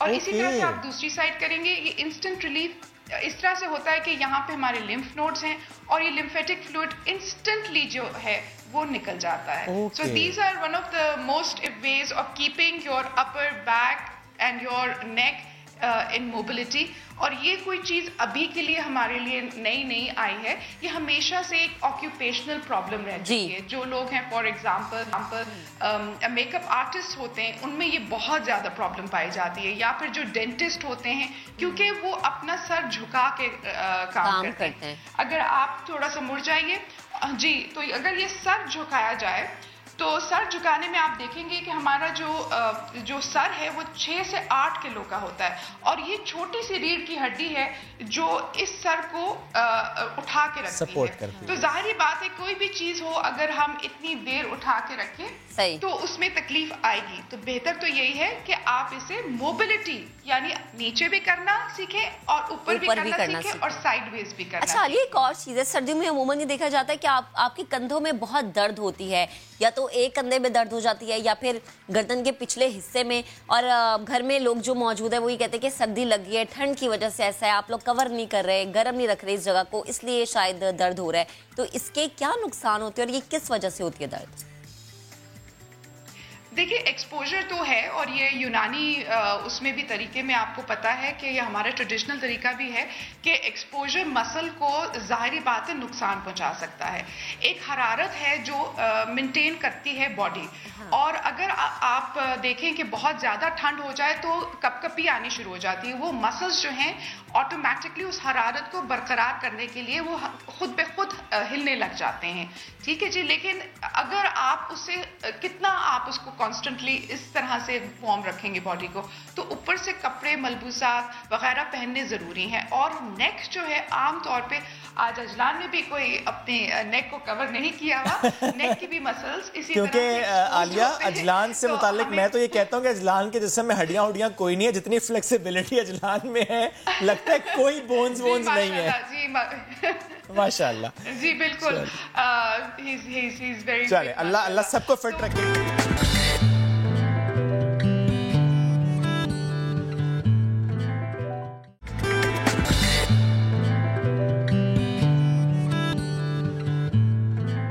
करेंगे बर्री फौज की। पाक बहरिया समंदरी मुहाफिज हमा वक्त तैयार है, जिसने दुश्मनों के कई बार दांत खट्टे किए हैं, लेकिन दुश्मन बाज नहीं आते। और आज के दिन पाक बहरे की आबदोज ने भारत का बहरी बेड़ा तबाह किया। इस दिन की याद में पाकिस्तान नेवी हर साल 9 दिसंबर को हिंगूर डे मनाता है। मैरीटाइम म्यूजियम में इस तारीखी दिन की याद में तकरीबात भी मुनक्किद की जाती हैं, और जनाब 49वां आज हिंगूर डे मनाया जा रहा है। और श्रेब वहाँ गए, उन्होंने वहाँ पर जाकर जो है बड़ा एंजॉय भी किया। अकेले चले गए, मुझे लेके नहीं गए। तो मजीद अहवाल मोहम्मद श्रेब बताएंगे।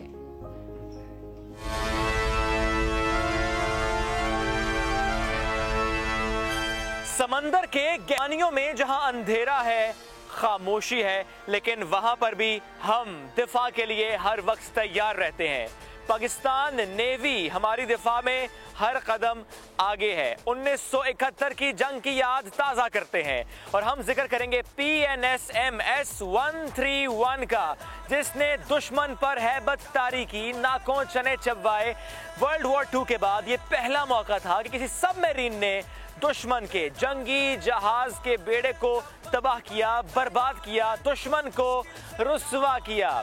9 दिसंबर को Pakistan navy Hangor day celebrate करता है। आज इस सबमरीन की कहानी आपको फिर से सुनाते हैं, ताकि दुश्मन को भी याद रहे कि उसका पाला किससे पड़ा। में कई दहाइयों तक इस सबमरीन ने पाकिस्तान का दिफा किया। अब मौजूद है पाकिस्तान मैरीटाइम म्यूजियम में, इसकी कहानी आज आपको सुनाते हैं। We have with us commander Tanveer Alam. Sir good morning. Good morning. कैसे आप?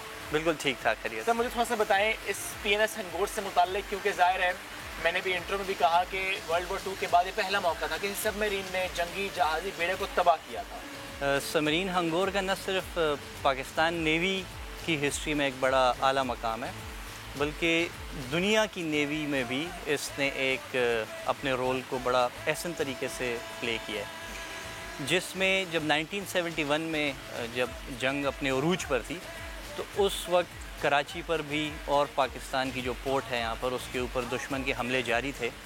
तो सबमरीन हंगोर ने एक दुश्मन के जहाज़ को तबाह करके उस जंग का पांसा पलट दिया। ओके।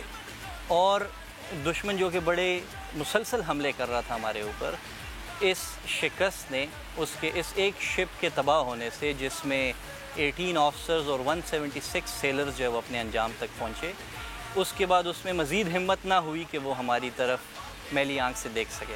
और हमने तबाह क्या किया? कुकरी, INS कुकरी। INS कुकरी को 9 दिसंबर, जो कि हम उसका डे भी मना रहे हैं, हंगोर डे, INS कुकरी को इसने बिल्कुल तबाह कर दिया। और इसके साथ INS किरपान, जो कि एक दूसरा शिप था, उसको इसके टॉर्पीडो ने बुरी तरह डैमेज किया, और वो जंग में मज़ीद हिस्सा ना ले सके, यानी उसे नाकारा बना दिया। दैट मीन्स हमने 2 जहाज तबाह कर दिए उस जंग में। वाकई बड़ा दुरुस्त आपने पांसा पलट दिया। जस्ट टू अंडरस्टैंड मोर, अगर ये दिफा हम ना कर पाते, अगर हमारी सबमरीन वहाँ पर मौजूद ना होती, दुश्मन का टारगेट क्या था? कराची था, पोर्ट था? जो दुश्मन उसको मुख्तलिफ जो भी अपॉर्चुनिटी मिल रही थी, वो उसमें उसको डैमेज कर रहा था हमें, और आउट एट सी भी उसके मुख्तलिफ शिप्स और वो चीज़ें सारी निकली हुई थी। जैसे ये जो शिप जिसको हमने तबाह किया, इसमें बड़ी इंटरेस्टिंग एक बात है कि it was an ASW frigate. अच्छा, यानी कि वो जहाज़ स्पेशल सबमरीन को ढूंढने के लिए ही निकला था। अच्छा, ढूंढने के लिए निकला था, ढूंढ नहीं पाया था।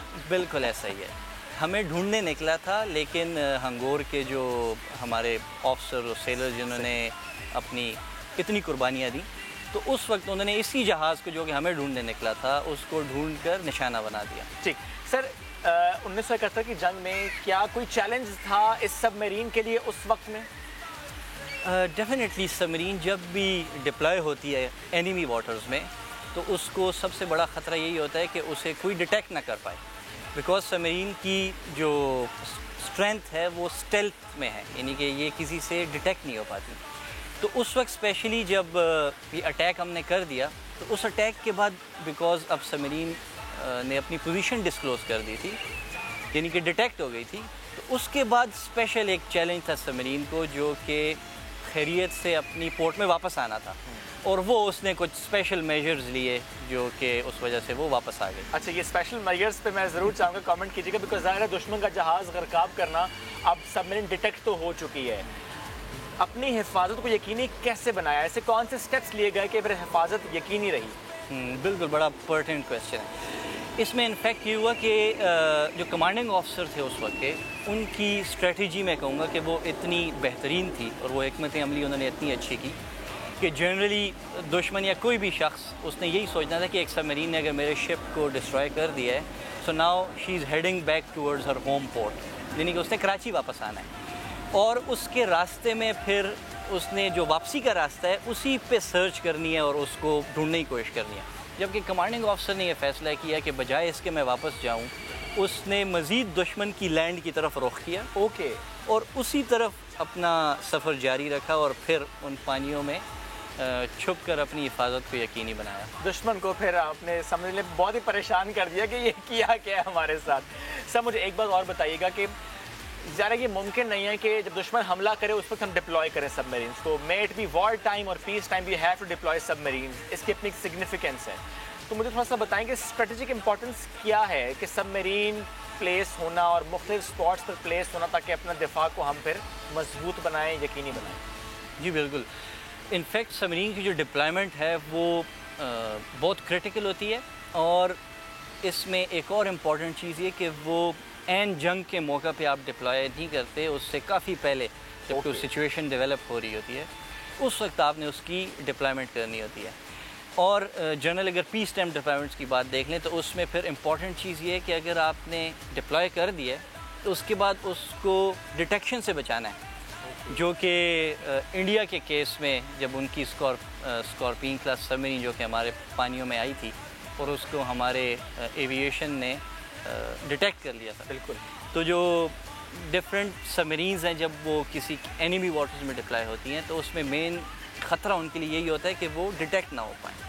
सही, जाहिर है इंडियन सबमरीन्स जब भी यहीं डिटेक्ट हो गई वापस जाना पड़ा, और हम डिटेक्ट नहीं होते, हम पहले कारनामा सर अंजाम देते हैं, पहले हम हिट करते हैं दुश्मन को और फिर हम बाहिफाजत वापस आते हैं। मैं चाहूँगा सर कि हम अगर अंदर भी जा सकें, ज़रा देख सकें कि सबमरीन की लाइफ कितनी तरह, बिकॉज ज़रा for months and months deploy होती हैं सबमरीन, ऐसा ही है?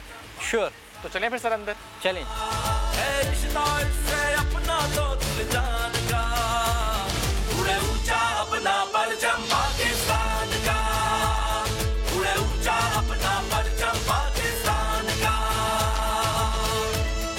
हम आ चुके हैं सबमरीन के अंदर और इस कॉम्प्लेक्स मशीन को थोड़ा सा समझने की कोशिश करते हैं। सर से रिक्वेस्ट करेंगे थोड़ा सा आसान करके बता दें।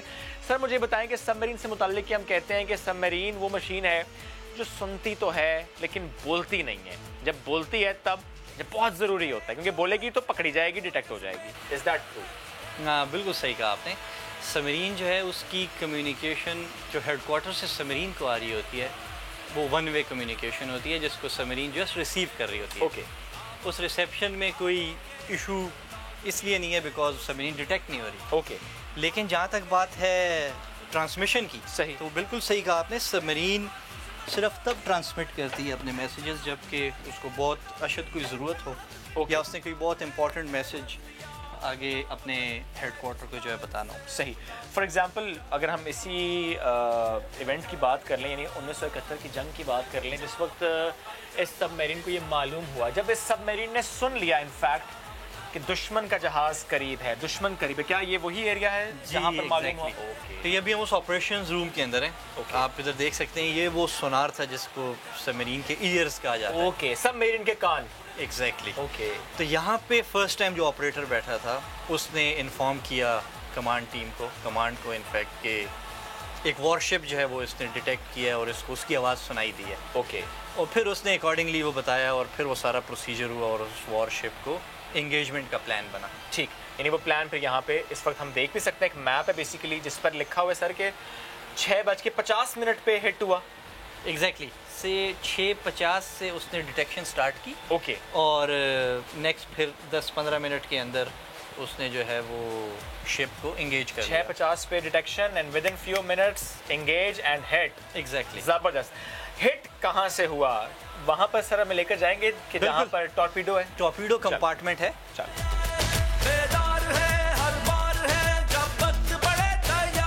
सर तो ये हेड ऑफ द सबमरीन जहाँ से बेसिकली दुश्मन को हिट किया जाता है। बिल्कुल। ये टॉर्पीडो कंपार्टमेंट है। राइट। और यहाँ पे डिफरेंट ट्यूब्स हैं जिसके अंदर वो वेपन लोड किया गया था उस वक्त, और यहीं से दोनों लॉन्चिंग्स हुई थी जिसमें कुकरी को डबो दिया गया था और किरपान को डैमेज किया गया। ठीक सर, मुझे ये बताएं कि ज़ाहिर हमने हिट किया उसको और उसके बाद आपने जैसा पहले भी मुझे कहा कि हमने डिटेक्ट नहीं होना, ज़ाहिर हमने सेफली वापस जाना है। ये जो टाइम था ये कितना था, यानी हिट करने के बाद से लेकर ये बताना कि हमने हिट कर दिया फिर वापस पहुंच जाना, कितनी ड्यूरेशन थी? इसमें इनफैक्ट क्योंकि उसने वहाँ पे अपने आप को छुपाना था उन्हीं पानियों में, तो जैसे मैंने पहले बताया कि उसने दुश्मन की लैंड की तरफ रुख किया। राइट।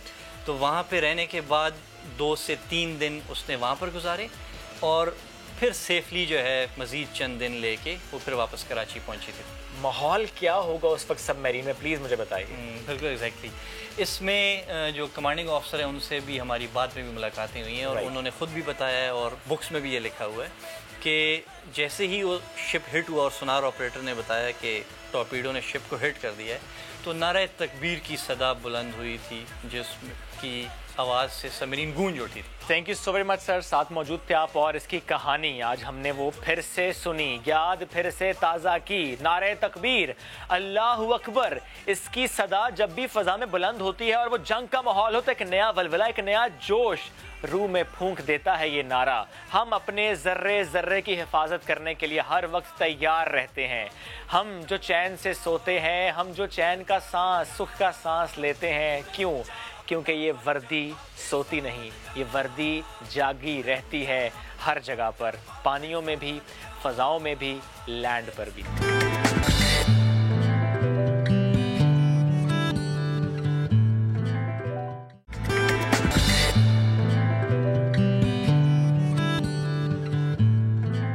शख्सियत से आपको मिलवाएंगे जिन्होंने आसाइशें छोड़ दी और वो पहुंची उन लोगों की मदद के लिए जिनकी मदद के लिए कोई आगे नहीं आ रहा था। पाकिस्तानी नजात अमरीकी फैमिली की ऐसी बेटी जिसने तमाम तर सहूलियात, जिंदगी की तमाम आसाइशों को छोड़कर अपनी जिंदगी मुहाजिरीन की खिदमत और उनकी जिंदगी बचाने के लिए वक्फ कर दी। हम बात कर रहे हैं अनम अली की, जो इन दिनों बांग्लादेश में रोहिंग्या मुसलमानों के मुहाजिरीन कैंप में बतौर मेडिकल ऑफिसर के तौर पर खिदमत सरअंजाम दे रही है। उन्होंने हमें ज्वाइन किया है, शामिल गुफ्तगू करते हैं। अस्सलाम वालेकुम मामा अनम, गुड मॉर्निंग, कैसी हैं आप? बेहद शुक्रिया वक्त देने के लिए। सबसे पहले तो आप जिस जगह पर मौजूद है वहाँ के हालात में जानना चाहूंगी। बांग्लादेश में रोहिंग्या मुसलमानों को किस तरह से ट्रीट किया जा रहा है, उनके इस वक्त वहाँ पर क्या हालात है, प्लीज शेयर कीजिएगा। अस्सलाम वालेकुम, thank you so much for having me. बहुत बहुत शुक्रिया आपका। यहाँ के हालात अब मैं आपको क्या बताऊं, Alhamdulillah, I mean, it's probably the best that we can do. Government of Bangladesh has done a tremendous job in housing these refugees here in Bangladesh. International community, they have come together to respond to this emergency. पिछले 3 सालों से मैं यहाँ पे रहती हूँ. Obviously, अब तो हम COVID से भी डील कर रहे हैं. In the camps, there is COVID. यहाँ पे बहुत सारे आइसोलेशन एंड ट्रीटमेंट सेंटर शुरू किए हैं. There are many different COVID initiatives that we have started here on the ground, but obviously camp setting में physical distancing is nearly impossible. एक shelter में 5 से 12 लोग रहते हैं, family members. Oftentimes एक toilet या एक bathing facility में 500 to 900 लोग जमा just to use one toilet or one tube well or one bathing facility. So halat to it's very difficult to explain, and it's a very difficult situation. Lekin alhamdulillah, the government of Bangladesh has opened up their hearts and space in their country to respond to this emergency, and the international community has come together to also respond to this emergency with the UN under the guidance of the UN. अच्छा, so we are doing the best that we can. ज़बरदस्त। अना, मुझे एक और बात बताएं, आप जैसे कह रही हैं कि महाजरीन की ज़िंदगी बड़ी मुश्किल होती है, बड़ी मुश्किलात का उन्हें सामना करना पड़ता है, आपने खुद भी जिक्र किया, तो आपने फिर कब और कैसे ये सोचा कि आपने इस चीज़ का हिस्सा बनना है, इन लोगों की खिदमत करने का आपको मौका अगर अल्लाह ने फराहम कर दिया, तो आपके जहन में ये चीज़ कैसे आई कि अब मुझे ये काम करना है, मैंने अपनी ज़िंदगी इस काम के लिए वक्फ कर देनी है? जी, so actually 5 साल पहले मैं अमेरिका में मेरी पैदाइश हुई, वहीं पे मैं पली बड़ी, वहीं पे I went to college, university, Stanford University से I graduated with my masters, and फिर अमेरिका में ही काम कर रही थी, and one day I saw a photo, एक फोटो वायरल हुई थी 5 साल पहले of a Syrian child जो बेचारा डूब के मर गया था from on the way from Syria to Greece. And ये जो फोटो वायरल हुई थी, I think that photo spoke to me. Okay, and I remember sitting in my air-conditioned office, drinking my Starbucks coffee, and just seeing that. मतलब मैं ये सोच रही थी कि मैं कर क्या रही हूँ? What am I doing? I'm not benefiting anybody but myself. कि और किसी का फायदा नहीं हो रहा है मेरे यहाँ ऑफिस में बैठने से. And that's when I decided कि अब मुझे जाके कोई volunteer करना है. अम्मी अब्बा से इजाज़त ली, 1 महीने की इजाज़त ली थी, अब माशाल्लाह से 5 साल हो चुके हैं इस बात को और उन्होंने जाने दिया, उन्होंने 1 महीने के लिए जाने दिया था, 1 महीने को 3 महीने कर दिया, 3 महीने को सालों कर दिया, but I saw that photo and within 2 weeks मैं उसी जगह खड़ी हुई थी जहाँ वो जो बच्चा जो मिला था, जो डूब के मर गया था, मैं वहीं पे खड़ी हुई थी, और वहाँ जो मैंने सबसे पहले काम जो शुरू किया था वो यही किया था कि we were bringing in the boats, जो boats वहाँ से सीरिया से आ रही थी, टर्की से आ रही थी into Greece.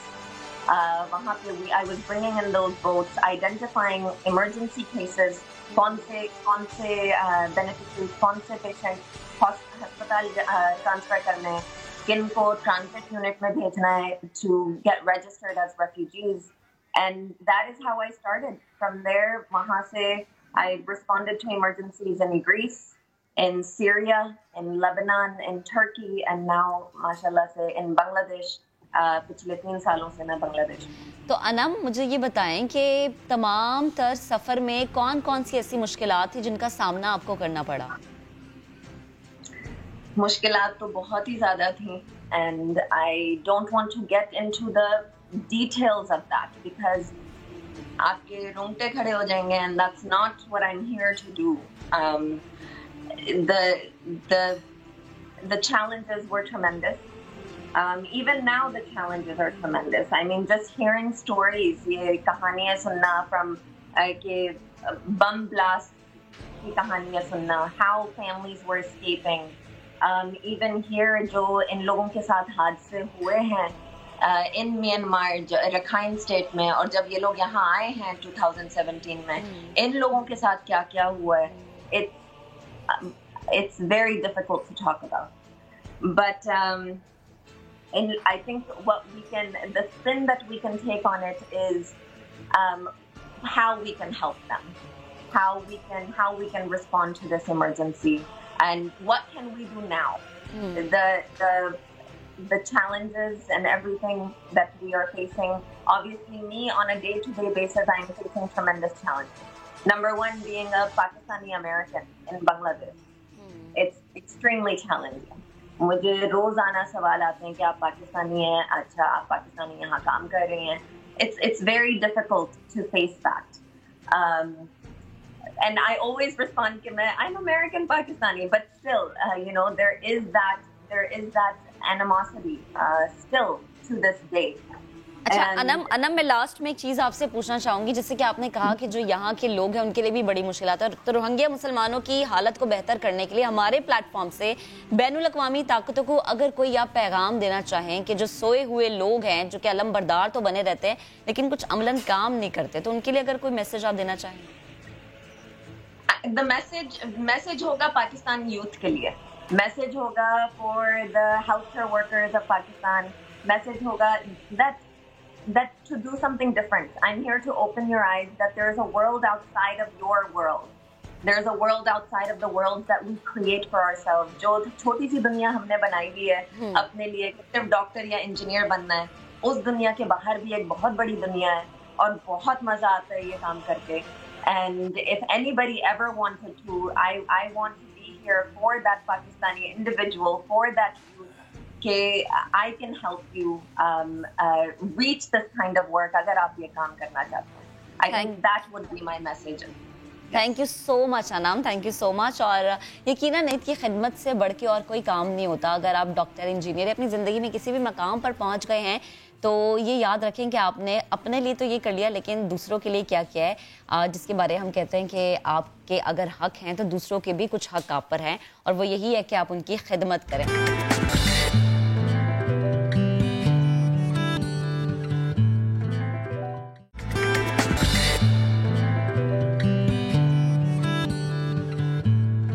बात करते हैं 25 दिसंबर की, तो कायदे आज़म का यौम पैदाइश भी हमारे जहनों में रहता है. और इसी सिलसिले में आज सुबह मेरे जो साथी एंकर हैं मोहम्मद शुएब, वो गए कायदे आज़म म्यूजियम में, कायदे आज़म हाउस में, और अकेले चले गए, मुझे नहीं लेके गए. पता नहीं क्या मसला है, सब अकेले चले जाते हैं, मुझे साथ में लेके जाते हैं. तो आपको दिखाते हैं. यूं दी हमें आजादी कि दुनिया हुई हैरान, ए कायदे आज़म तेरा एहसान है एहसान. कायदे आज़म जिसने हम पर एहसान किया, जिसने दुनिया का नक्शा तब्दील किया, आज उनका यौम पैदाइश है. आज उनको याद करते हैं, और उनको याद करते करते वहाँ पर आपको लेकर चलते हैं जहाँ पर उनकी यादें बसती हैं. हम मौजूद हैं फ्लैगस्टाफ हाउस, जिसे कायदे आज़म हाउस या कायदे आज़म म्यूजियम भी कहा जाता है. ये 2 मंजिला पीले पत्थरों से बनी इमारत. यहाँ की मकीन अब नहीं बदलते, लेकिन यहाँ पर मौजूद हर चीज़ अपना तारुफ खुद कराती है. यहाँ पर यादें बसती हैं, यहाँ पर कई राज दफन हैं. यहीं पर कायदे आज़म मोहम्मद अली जिन्ना ने कुछ अयाम गुजारे, यहाँ पर अपनी थकावट उतारी, यहाँ पर आराम फरमाया. आपको लेकर चलते हैं अंदर, और क्या क्लास थी कायदे आज़म की. यहाँ पर हर चीज़ उसका मुंह बोलता सबूत है. आइए मेरे साथ.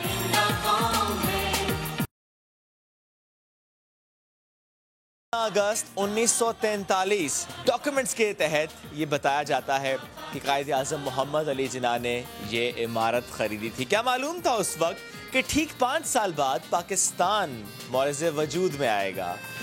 कायदे आज़म मोहम्मद अली जिन्ना की अनथक मेहनत, उनकी कोशिशों से पाकिस्तान बना.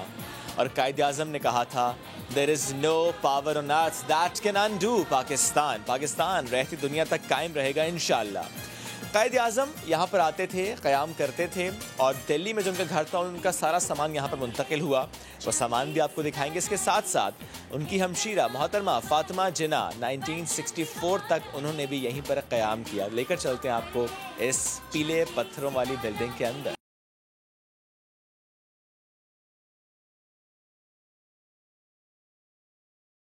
हम आ चुके हैं इस इमारत के अंदर, और सबसे पहले हमने इंतखाब किया कायदे आज़म के स्टडी रूम में आने का. यानी कायदे आज़म जिन्हें बहुत रग़बत थी स्टडी से, ये स्टडी रूम यानी यहाँ पर बहुत वक्त गुजारते थे. और आज भी ये तमाम जो अशिया यहाँ पर मौजूद है, जो फर्नीचर मौजूद है, इससे मुताल्लिक़ कहा जाता है कि जैसी हालत में था इसे बिल्कुल वैसी हालत में ही यहाँ पर रखा गया है. इसका बहुत ख्याल रखा जाता है. ये है ड्राइंग रूम. यहाँ पर मेहमान आते थे, खूब गपशप होती थी, खूब सारी बातें होती थी. यहाँ के दरो दीवार, यहाँ का फर्नीचर उसके सीने में तो कई राज दफन होंगे कि कौन कौन यहाँ पर आया, किस किस से मुलाकात हुई और किस किस से क्या बात हुई। ये फर्नीचर दिल्ली हाउस से यहाँ पर मुंतकिल हुआ था। अब आपको लेकर चलते हैं हम डाइनिंग एरिया, उसके बाद लेकर जाएंगे आपको वहाँ पर जहाँ एक राज दफन है। वो राज है क्या, वो जानने के लिए मेरे साथ रहिए।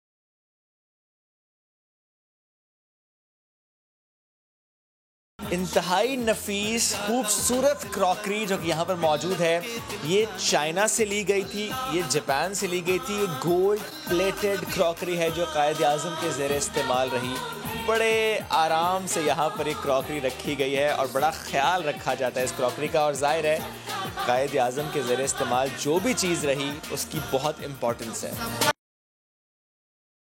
और ये लोगो SJ, समझ तो आप गए होंगे कि हम बात करें श्री जिना की, उनकी हमशीरा की, क्योंकि हम मौजूद हैं डाइनिंग एरिया पर। 12 चेयर्स का ये डाइनिंग टेबल, ये उनकी हमशीरा श्री जिना ने उनको गिफ्ट दिया था। और दैट इज़ द रीज़न कि हर चेयर पर श्री जिना SJ लिखा हुआ है। अब आपको लेकर चलते हैं ऊपर, कम विद मी। हम आ चुके हैं कायद आज़म मोहम्मद अली जिना के बेडरूम में और यहाँ पर मौजूद हर चीज़ इंतहाई नफीस है। आज के दौर में हम देखते हैं वुड इनग्रेविंग, वुड क्राफ्टिंग, हम देखते हैं कि शीशे पर तस्वीर का मौजूद होना। ये उस वक्त भी ऐसा ही था, शीशे में कायद आज़म की तस्वीर इनग्रेव्ड है। लेकर चलते हैं आपको आगे। ये संदल की लकड़ी से बना संदूक, जो संदल की लकड़ी कहते हैं, ख़राब नहीं होती और वाकई ये अभी तक बड़ी अच्छी हालत में यहाँ पर रखा हुआ है। इसके साथ साथ अब हम आपको लेकर चलते हैं आगे। कायद आज़म मोहम्मद अली जिना जो कुरान मजीद पढ़ते थे, वो कुरान पाक भी यहाँ पर रखा है। लॉ की किताबें भी यहीं पर रखी हैं। अब जिस तरह मैंने बात की थी पहले, एक राज दफन है यहाँ पर। आइए अब उस राज की तरफ चलते हैं। कायद आज़म मोहम्मद अली जिना, जिन्होंने पाकिस्तान बनाने के लिए दिन रात एक किया, उनकी अनथक मेहनत थी, उनकी कुर्बानियाँ थी, उनकी कोशिशें थीं। जब थक जाते होंगे, वो थकन उतारने के लिए ज़रूर चंद लम्हे यहाँ पर आराम करते होंगे। और जब हम बात आराम की कर रहे हैं, साइड टेबल पर उमूमी तौर पर हम वो चीज़ रखते हैं जो हमारे दिल के बड़ा करीब होती है।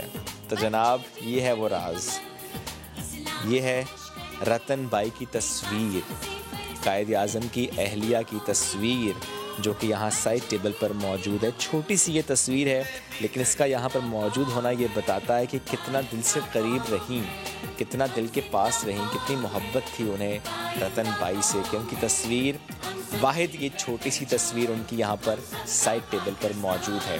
कोशिश हमने की कि आज हम आपको फ्लैगस्टाफ हाउस की सैर करा सकें, क्योंकि आज का दिन है कायद आज़म मोहम्मद अली जिना की बर्थ डेट है। दैट इज़ द रीज़न कि हम उनको याद कर रहे हैं।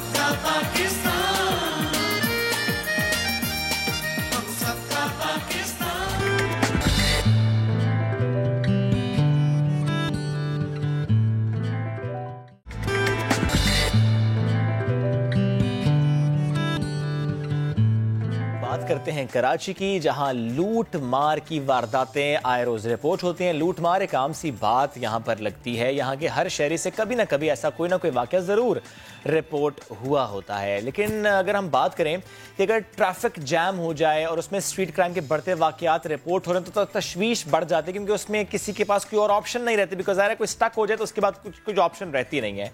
इसी चैलेंज को समझते हुए सिंध पुलिस ने स्केटिंग फोर्स मैदान में उतारने का फैसला किया है, जिसमें 10 खवातीन और 10 मर्द शामिल होंगे। ये एहलकार स्केटिंग करते हुए मुतासरा मकाम पर पहुंचेंगे, वो चाहे कहीं पर ट्रैफिक जैम हो, कहीं पर तंग गलियां हो जहां पर गाड़ी या बाइक ना जा सकती हो, वहीं पर ये स्केटिंग करते करते पहुंच सकेंगे। SSU में जवानों की ट्रेनिंग हतमी मराहिल में दाखिल हो गई है। मेरे साथी एंकर महक असलम उन एहलकारों से मिलने गई, ट्रेनिंग उन्होंने देखी कि वहां पर किस तरीके से ट्रेनिंग करवाई जा रही है, आपको दिखाते हैं।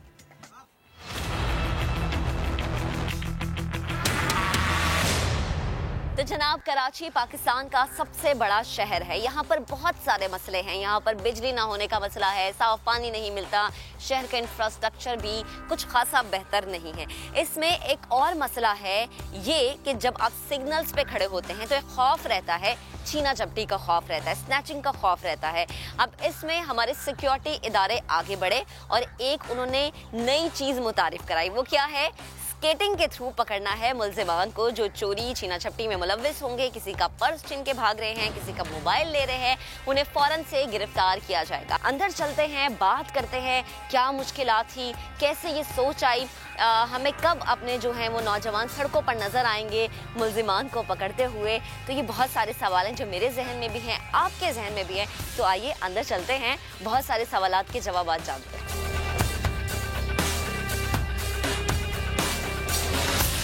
तो जनाब, जैसे कि मैंने इंट्रो में बात की कि बहुत सारे सवाल मेरे जहन में हैं, तो मैंने सोचा कि क्यों ना जो मेन कंसर्न पर्सन है उनके पास जाते हैं, उनसे बात करते हैं। DIG सिक्योरिटी मकसूद अहमद साहब इस वक्त मेरे साथ मौजूद हैं। अस्सलाम वालेकुम सर, कैसे हैं आप? वालेकुम सलाम, वेलकम टू दी SSU।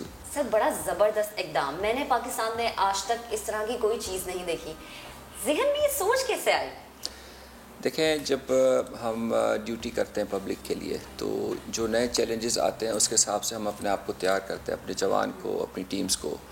तो उसमें एक चीज़ जहन में आई कि इन केस अगर इस तरह की सिचुएशन हो कि ट्रैफिक जैम हो तो आप कैसे अपने रिस्पांस के लिए बेहतर तौर पे कैसे पहुंच सकते हैं कम से कम टाइम पे।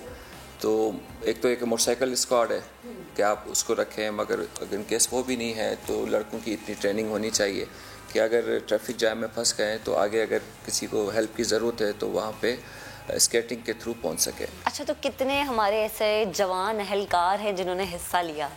अभी इसमें हमने भी ये पायलट प्रोजेक्ट है और इसके अंदर हम 10 लेडी कमांडोज और 10 मेल कमांडोज को हम तैयार कर रहे हैं। अच्छा, आपने ख़वातीन का जिक्र किया, मुझे तो सुन के बड़ा मुश्किल लग रहा है। तो उनको यकीनन थोड़ा मुश्किल तो लगा ही होगा ना, ये स्केटिंग करना कोई आसान काम नहीं है। बिल्कुल आसान काम नहीं है, ज़ीरो से स्टार्ट करना होता है। तो ये जो आपने लेडी कमांडोज देखी हैं, ये इस टाइम जो इस फॉर्म में उनको देख रही हैं, अगर आप उन थोड़ा कुछ अर्सा पहले चले जाएं जब इन्होंने SSU ज्वाइन किया था रिक्रूटमेंट के थ्रू, तो ये हर चीज़ उनके लिए नई थी। ये गांव की लड़कियां हैं और जहां पे ये समझा जाता है कि जॉब करना टैबू समझा जाता है, ना कि पुलिस डिपार्टमेंट में अपना गांव छोड़ के शहर के अंदर आके आप मेल काउंटर पार्ट्स के साथ वही ट्रेनिंग करें जो कि मुश्किल होती है और उसी स्टैंडर्ड्स पे उसको क्वालिफाई करें, फिर उसको परफॉर्म भी करें। सर, हम कितना वक्त सोचेंगे, कितना वक्त मजीद दरकार है हमारे कमांडोज को सड़कों पे देखने में? मतलब मैं तो बहुत एक्साइटेड हूँ कि मतलब ये बड़ी ज़बरदस्त चीज़ है पाकिस्तान में। होपफुली हम विद इन अ वीक और 2 इनको हम लॉन्च करेंगे और हम आप सब मीडिया को इनवाइट करेंगे कि आप देखें हम किस तरीके से पब्लिक को बेहतर तौर पे प्रोटेक्ट कर रहे हैं। मज़ीद हम आगे जानने की कोशिश करेंगे जब हम कमांडोज से बात करेंगे कि भाई कितनी मुश्किलात थी, क्योंकि मैं तो सोच के और सुन के ही हैरान हो रही हूँ कि ख़वातीन जब गन चलाती होंगी या स्केटिंग करती होंगी तो उनके लिए कितना मुश्किल होगा। तो चलते हैं कमांडोज से बात करने की कोशिश करते हैं। वालेकुम सलाम। कैसे हैं आप? जी शुक्र अल्हम्दुलिल्लाह, ठीक, आप बताएं? अल्हम्दुलिल्लाह। बड़ा मुश्किल और बड़ा मुनफरिद है स्केटिंग करते हुए मुल्जिमान को पकड़ना। ट्रेनिंग में क्या मुश्किलात थी? नहीं, मुश्किलात कोई इशू नहीं है इतना। मैं खुद एक्सपर्ट हूँ, इंटरनेशनल प्लेयर हूँ, इंटरनेशनल कोच भी हूँ मैं। तो यहाँ ट्रेनिंग दी जाइए, बाला अफसरान है हमारे, उनके कहने पे यहाँ टीम जो ना स्टार्ट करवाई है, टीम प्रॉपर जो ना ट्रेनिंग चल रही है उनकी। तो इंशाल्लाह बहुत जल्द आपको जो ना टीम ये नज़र आएगी सड़कों पे। जी अच्छा मुदस्सिर, मुझे बताए कि जिनको सिखाना था आपने उनको तो कोई ना कोई मुश्किल तो होगी ना, और सबसे बड़ी चीज़ कि यहाँ पे ख़वातीन भी हैं। जी असल स्टार्टिंग में होता है कि आपको जो ना जब स्केट्स पहनते हैं तो बहुत मुश्किल लगता है, लेकिन आप जब टेक्निक्स बताई जाती हैं उस टेक्निक्स पे जब फॉलो करते हैं तो फिर इजीली चल जाते हैं, इतना कोई इशू नहीं होता। देखने में लगता है कि बहुत मुश्किल है लेकिन इतना मुश्किल नहीं है। तो ट्रेनिंग में क्या क्या मुश्किलात थी? स्केटिंग जो हमारी एक टीम तैयार की जा रही है, ये हमें 1 हफ्ते में ये सब सिखा देते हैं। 1 हफ्ते में? जी। अच्छा, तो जब ट्रेनिंग करी थी, गिरी, चोट लगी, कुछ हुआ है? जी, शुरू में जो 2 डेज होते हैं उसमें हम गिरते हैं और उठते भी। अच्छा, तो अभी ट्रेनिंग रहती है? जी, हम अभी सीख रहे हैं। और उसके बाद फिर आप हमें सड़कों पे नजर आएंगे? जी इंशाल्लाह ताला पूरी तरीके से तैयार है? जी पूरे तरीके से तैयार हैं। जिन छोटी छोटी गलियों में हमारी पुलिस मोबाइल्स नहीं जा सकती हैं, वहाँ पर हम स्केटिंग के थ्रू जाकर जो जुर्म हो रहा है उसकी रोकथाम कर सकते हैं। क्या क्या मुश्किलात सामने आई ट्रेनिंग के दौरान? देखें, मुश्किल तो हर काम में मतलब मुश्किलात आती हैं, लेकिन इंसान के अंदर विल पावर होनी चाहिए। तो हमारे अंदर बस विल पावर है कि हमें करना ही करना है, चाहे मुश्किलात हो ना हो, हमें ट्रेनिंग करनी है। तो इसके मतलब ये माइंड में रखते हैं हम लोग कि हमें बनना है, करना है, हिम्मत होती है तो इसको लेके चलते हैं तो ट्रेनिंग हो जाती है। कोई चोट वगैरह लगी जब ट्रेनिंग स्टार्ट बहुत लगती है चोटें, तो तकरीबन हर आए दिन गिर रहे होते हैं, चोट लग रही होती है। और स्टार्ट में तो कुछ भी आप सीखें तो चोट लग के ही सीखते हैं आप। खौफ नहीं आता? मुझे तो देख के खौफ आ रहा है। नहीं, बिल्कुल भी खौफ नहीं आता। शुरू में तो थोड़ा मुश्किल हुआ होगा, थोड़ा सा। बिल्कुल स्टार्टिंग की अगर बात करें तो थोड़ा बहुत डर होता है, लेकिन ट्रेनिंग जिस तरह हमने हासिल की है तो फिर अभी हमें कोई खौफ नहीं है इससे। कोई खौफ नहीं है? नहीं। कहीं भी चला लेते हैं? जी हाँ, बिल्कुल आसानी से। बिल्कुल आसानी से। ये वेपन हमारे लिए एक वेपन नहीं है, ये हमारा जेवर है। ये दोस्त भी है? दोस्त भी है। अच्छा, और मैंने सुना बड़ी कामयाबियाँ भी आपने हासिल की हैं? जी अल्हम्दुलिल्लाह, शुक्र है अल्लाह पाक का। अच्छा, मुझे थोड़ा सा जिक्र भी करें। मैं नेशनल लेवल की शूटर हूँ। मैंने नेशनल लेवल पर गोल्ड मेडल हासिल किए हैं और इसके अलावा भी रिसेंटली हमारे हेडक्वार्टर में एक रेंजर्स की कमांडोज़ के साथ मुकाबला हुआ था जिसमें ओवरऑल में फर्स्ट पोजीशन पर आई थी। चलें जी, ज़बरदस्त। और जनाब, जब हमने स्केटर्स की बात की तो उसमें भी ख़वातीन बड़ा अहम किरदार अदा करी हैं। फायरिंग रेंज की जब हम बात करें उसमें भी बड़ा किरदार अदा करी हैं। और ये जो प्रोग्राम SSU की जानिब से उठाया गया है, अल्लाह करे ने कामयाबी मिले और हम फिर पूरे कराची में इस तरह के स्केटर्स को देखें जो हमारे मुहाफ़िज़ बने हुए हमें प्रोटेक्ट कर रहे हैं, हमें हिफाजत और हमें तहफ़्फ़ुज़ फराहम कर रहे हैं।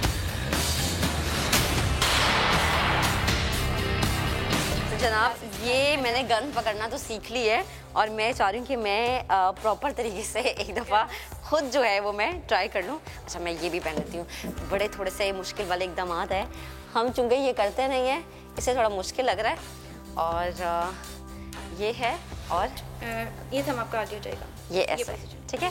और जनाब ऐसे करके इसे एम करें, अपनी आँख के पास लेके और बैक साइड की फ्रंट साइड टिप देखें।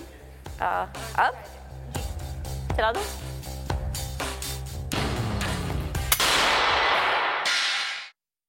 जाए क्या शॉट मारा भाई महक ने, जबरदस्त जी, बेहतरीन। और महक का सेगमेंट बड़ा जबरदस्त था। चलिए बढ़ते हैं आगे। और जब हम बात स्ट्रीट क्राइम की कर रहे हैं तो उसी से मुतालिक एक खबर हमारे पास ये है कि गुलशन इकबाल ब्लॉक 2 में ऐसी ही एक वारदात होने को थी, लेकिन जो राइडर हैं वो बड़े एक्टिव निकले, वो उन डाकुओं पर भारी पड़ गए। पार्सल डिलीवर करने वाले शाहिद हुसैन, इन्होंने डाकुओं को दबोच लिया, बंदूक भी छीन ली।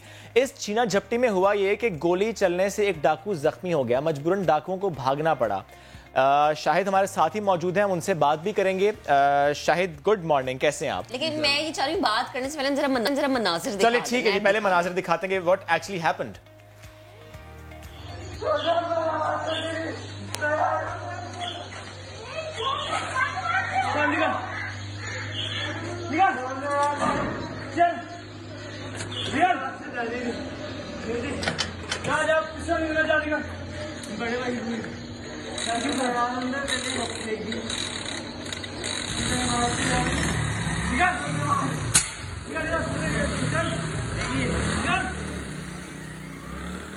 तो ये मनाजिर हमने आपको दिखाए हैं क्योंकि शाहिद साथ मौजूद है, उनसे बात करते हैं। शाहिद, ये मनाजिर देखकर ज़ाहिर है हम थोड़े से खौफज़दा हुए, बिकॉज ज़ाहिर है कराची का ये माहौल है और यहाँ पे जब क्राइम होता है हमने अपने बड़ों से भी यही सुना कि रेजिस्ट मत करो। वो कहते हैं कि ज़ाहिर है जान से बढ़कर कुछ नहीं है, कोई आ जाए तो बस जस्ट डोंट रेजिस्ट। मुझे थोड़ा सा बताएंगे हुआ क्या? अचानक से आपने वो रिएक्ट किया या कि आपको इतना वक्त मिला कि आप संभल पाए, आप सोच पाए कि आपने क्या करना है? जी हाँ, मैं पार्सल दे रहा था उनके घर पे, जैसे वो उसने मेरे वॉलेट पे हाथ दिया, पॉकेट में हाथ डाला। मैंने उसको बोला क्या हुआ भाई? बोला निकाल। मैं भाई यार क्या निकालूं? उसने 2 बार बोला निकाल। मैं क्या निकालूं, मुझे ये तो बता दो। फिर उसने पिस्टल निकाला, लोड किया। मैं लोड किया, मेरे हाथ में मोबाइल था, मैंने मेरे पास ही खड़ा था, मैंने ना आराम से मोबाइल को नीचे रखा, वहीं दोनों हाथों से उसकी पिस्टल पकड़ ली। ओके, बस उसके बाद पिस्टल मैंने नहीं छोड़ी, उनको बस जख्मी कर दिया मैंने। ये तो ये बहुत आराम से हो गया। बिल्कुल इजी, मुझे सिर्फ चांस मिला, मैंने पकड़ लिया बस। तो वो कितने, जैसा कि हम मनाज़िर दिखा रहे हैं, आप अकेले थे और तन्हा, आपके पास ना कोई बंदूक ना कोई इस तरह की मतलब अपने आप को महफूज करने के लिए कोई चीज़, तो ज़रा सा भी खौफ दिल में नहीं आया? बस अल्लाह ने कुव्वत दी और मैंने चांस लिया, अल्लाह ने मुझे कामयाब कर दिया। अच्छा, फॉर एग्जाम्पल ये वाक़या नहीं हुआ, ऐसा कभी कुछ नहीं हुआ, ठीक है, और आप सुन रहे हैं कि किसी के साथ ये वाकया हुआ है, तो आपके दिल में क्या ख्याल आएगा कि अच्छा नहीं ठीक किया इसने? सर मसला ये है कि अब चलो आप किसी और पे बात कर रहे हो, अब एक राइडर है, अब उसके पास ज़ाहिर बात अमाउंट होती है, COD पार्सल देता है, बिल्कुल ठीक है, 14-15 हज़ार का मिनिमम एंड्रॉइड मोबाइल होगा उसके बिल्कुल पास, ठीक है, अब उसके अपने पास भी कोई मनी होगी वॉलेट में, तो जब वो जाएगी 35-40 हज़ार रुपया, वो क्या करेगा? वो चांस तो लेगा, और उसको चांस मिलेगा वो हर सूरत लेगा, लेकिन बस ये है कि बस वो बच्चे थे, थोड़े थे, एज थोड़ी कम थी। अच्छा एज कम थी? हाँ, तकरीबन 18 से 20 साल थी। अच्छा जैसे आप कह रहे हैं कि आपके पास पैसे होते हैं, और अभी आपने बताया ये पैसे किसके होते हैं? कंपनी के होते हैं? कंपनी के होते हैं, हम पार्सल डिलीवर करते हैं ना हम, तो वो ज़्यादारी बात जो पार्सल डिलीवर करूंगा वो COD लूंगा, कैश ऑन डिलीवरी ज़ाहिर होता है। लेकिन मुझे ये बताएं कि खुदा ना खास्ता ऐसा कोई मामला हो जाए, छीना झपटी का हो जाए, कि वो पैसे को छीन ले, तो क्या होता है? वो आपकी ही जेब से कटते हैं या कि कंपनी ओन करती है उस चीज को, जब आप रिपोर्ट करते हैं कि ये वैसे तो अभी तक अल्हम्दुलिल्लाह हमारे किसी के पास नहीं हुआ अल्हम्दुलिल्लाह कोई सीन, अल्लाह करे ना ही हो, अल्लाह करे। लेकिन जैसा माहौल है, ये जिस तरह के वक्त में हम रह रहे हैं, खुदा ना खास्ता 1% सोच के अगर ऐसा हो जाता है फिर क्या हाल है? नहीं, इंश्योर्ड है। ओके, अच्छा जी। अच्छा, बस थोड़ा सा मुझे बताएं कि ये वीडियो जब वायरल हुई, जी ज़ाहिर है इस पर बहुत सारा रिस्पांस आता है, लेकिन मुझे सिर्फ रिस्पांस सुनना है आपकी फैमिली का। उनका क्या रिस्पांस था कि देखने के बाद उन्होंने क्या कहा? अप्रिशिएट किया या किसी ने डांटा कि नहीं तुमने गलत किया? क्योंकि ज़ाहिर है मैंने जैसे पहले भी कहा कि ये हमारा कल्चर है यहाँ पे कि कहा जाता है कि नहीं प्लीज डोंट रेजिस्ट, तो आपके साथ क्या हुआ? सर वही जो सबसे ज़्यादा होती है, आपने क्यों किया? ओके, आप दे देते। किसने कहा ये? मेरी वाइफ ने बोला, ओके, मेरी मदर उल्लाह ने बोला, मेरी सास ने, बेटे थे, वैसे बेटा खुश भी हो रहा था कि पापा टीवी पे आ रहे हैं। अच्छा। तो सब अपनी फैमिली से मुतालिक बताएं मुझे। आप ज़ाहिर मैरिड, एक बेटा है आपका? जी, एक बेटा एक बेटी है। एक बेटा एक बेटी है। तो आप कब से राइडर हैं? कब से आप इस कंपनी के साथ मुंसलिक हैं? मुझे तकरीबन 2.5 साल हो गया है, जब से मैं कराची में आया हूँ तब से मैं राइडर हूँ। अच्छा, मतलब आप पहले कराची में नहीं रहते? तो कहाँ रहते थे? मैं लाहौर के साथ है शेखपुरा। शेखपुरा से आपका ताल्लुक है, तो कराची के बारे में यकीनन सुना होगा क्योंकि स्ट्रीट क्राइम्स का रेट यहाँ पे काफी मेरे यहाँ रिलेटिव काफ़ी हैं, हाँ, शुरू से रह रहे हैं, मेरे काफ़ी ज़्यादा हैं, मैं पूरा कराची को जानता हूँ। अच्छा, ठीक है। अच्छा, वैसे शायद जब भी, क्योंकि मैं भी ज़रा बाहर से हूँ, जब भी हम बाहर से कभी कराची आते हैं तो हो जाता है एक आधा वाकया, तो सबके साथ हो ही जाता है। आपके साथ कभी ऐसा वाकया नहीं हुआ मोबाइल छीनने का? और फर्स्ट टाइम ही आपने तो रिएक्ट करके उन्हें भगा दिया, टीवी पे आगे फौरन। मैं तो इसको छुपा रहा था, लेकिन मैं वो समझ ले कि मैं वीडियो मेरे पास भी थी। अच्छा। उसी टाइम पे मैंने थाने वालों को भी, थाने में भी दी थी, पिस्टल था मेरे पास, वो भी मैंने थाने में जमा करवाया। ये वीडियो उन्होंने बनाई जहाँ पे आप डिलीवर करने आए थे? नहीं सर, वो सामने घर वाले तो देख रहे थे बस। अच्छा, उन्होंने वीडियो बनाई, वो भी लास्ट पे। पिस्टल था आपके पास? जी, मेरे पास पिस्टल था। वो आपका अपना था? नहीं, वो तो छीना था ना, उसके बाद वो मैंने थाने में दे दिया था। अच्छा, आपने कहा कि ये वीडियो तो बहुत आखिर में बनी जी। ये पूरा जो इवेंट था कितने मिनट का था? तकरीबन 10 मिनट का होगा। 10 मिनट? आपने 10 मिनट मतलब रेजिस्ट किया, ये सारे मामले में 10 मिनट लगे? अच्छा, हम आवाज भी सुन रहे हैं भाग जाओ की, आपने उन्हें कहा भाग जाओ, यानी आपने ये कोशिश नहीं की कि पकड़ लूं उन्हें और पुलिस के हवाले करूंगा? नहीं सर। क्यों? वो इसलिए नहीं की कि वो बच्चे थे, जिस तरह वो डर रहे थे, या तो उनका फर्स्ट टाइम था या सेकंड टाइम था, मैं उनका फ्यूचर खराब नहीं करना चाह रहा था। जेल में जाते फिर पक्के होके डकैत बन के आते, अभी जिस तरह उनको डर पड़ गया था ना, शायद तो नेक्स्ट टाइम ना करें। बड़ी दूर अंदेशी वाली सोच है आपकी। कराची में जब आप आए, मतलब आपने नौकरी शुरू की, मेंटली तौर पे तैयार रहते थे कि खुदा ना खासा, क्योंकि जाहिर सी बात है आप बाइकर हैं, दिन रात काम होता है डिलीवरी करने का, कभी सोचा कि खुदा ना खास्ता ऐसा कुछ हो जाता है तो मैं इस तरह से रेडी हूँ? बस ज़हन में तो था ही। अच्छा, ज़हन में था, पहले से तैयार था। हाँ, क्या अगर मौका मिला तो छोड़ूंगा नहीं। ओके। और वो कर दिया। अच्छा, ये बड़ी अच्छी बात है क्योंकि उन्होंने पहले से सोचा हुआ था कि अगर ऐसा कोई मामला आएगा तो मैं अपने हवास पर काबू रखूंगा और अपने आप को भी बचाऊंगा और अपने पास जो कैश है उसको भी ज़ाहिर बचाऊंगा। ये मैं सिर्फ ये कह सकता हूँ कि होश व हवास को काबू रखना बहुत ज़्यादा ज़रूरी होता है। अदरवाइज अगर आपने होश व हवास पे काबू नहीं रखा तो फिर ज़ाहिर है आप उनके नरके में आ जाते हैं, घबरा जाते हैं। हाँ, वो भी घबरा गए थे। अच्छा, वो तो हमें इस फुटेज में नजर भी आ रहा है कि बाकी वो घबरा मारा था जब मैंने उनको, पिस्टल मैंने पकड़ा हुआ था लेकिन मैं मार भी रहा था साथ उनको। अच्छा अच्छा, सही है।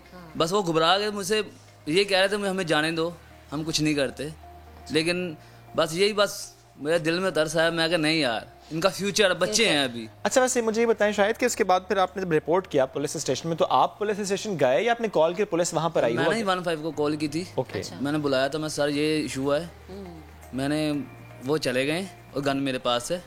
अच्छा तो वो वहीं पर आ गए? जी सर। कितनी देर में आए?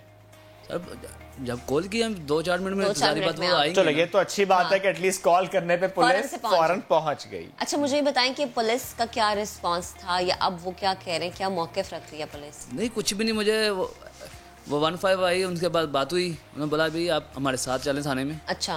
अब मैं थाने में गया, सब इंस्पेक्टर साहब बैठे थे पहले, उनसे मैंने बताया जो भी था, फिर मैं SHO पास गया, उन्होंने बड़ा अप्रिशिएट किया कि सर आप बहुत अच्छा काम किया आपने, लेकिन आपको उनको छोड़ दिया। मैं सर वो मेरे दिल में था, मैंने छोड़ दिया, मुझे अपना सेफ करना था। आप पकड़ लें। थोड़ा अच्छा काम आप भी कर लें, एक अच्छा सा मैसेज भी आप काम तो हमने खुद नहीं ना जो करना। देख रहे हैं आपको, जाहिर सी बात है कि रोजाना की बुनियादों पे आपकी तरह बहुत से बाइकर्स हम मोटरसाइकिलों पे देखते हैं, या फिर गली मोहल्लों में अगर रात के वक्त गुजर रहे हो, दिल में खौफ होता है, तो तमाम या यूं कर लें कि आप your job is very challenging, उसको समझते हुए अगर आपको मैसेज देना चाहें तो? सर मेरा मैसेज सिर्फ यही है कि ख़ास तौर पे जो मेरे साथ बच्चों ने किया कि आप अभी छोटे हो, अपना फ्यूचर बनाओ ताकि आप आगे कुछ कर सको, हलाल रोज़ी कमा लो। आप जैसे मैं बाइक चला रहा हूँ, करीम में है, ओबर में है, इनमें आप हलाल की रोज़ी मिल रही है, वो कमाओ।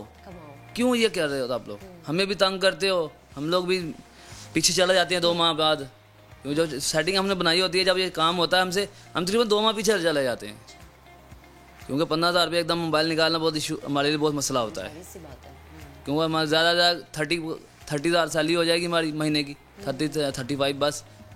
उसमें हर चीज़ मैनेज करना, घर का रेंट भी है, हर बच्चों का स्कूल वगैरह फीस एनीथिंग है, तो इस वजह से उनको ये अपील करूँगा, मेहरबानी होगी इन सब की कि अपने आप को भी सुधारें और गरीबों को तंग भी ना करें। गरीबों को तंग भी ना करें। ठीक, शाहिद बेहद शुक्रिया।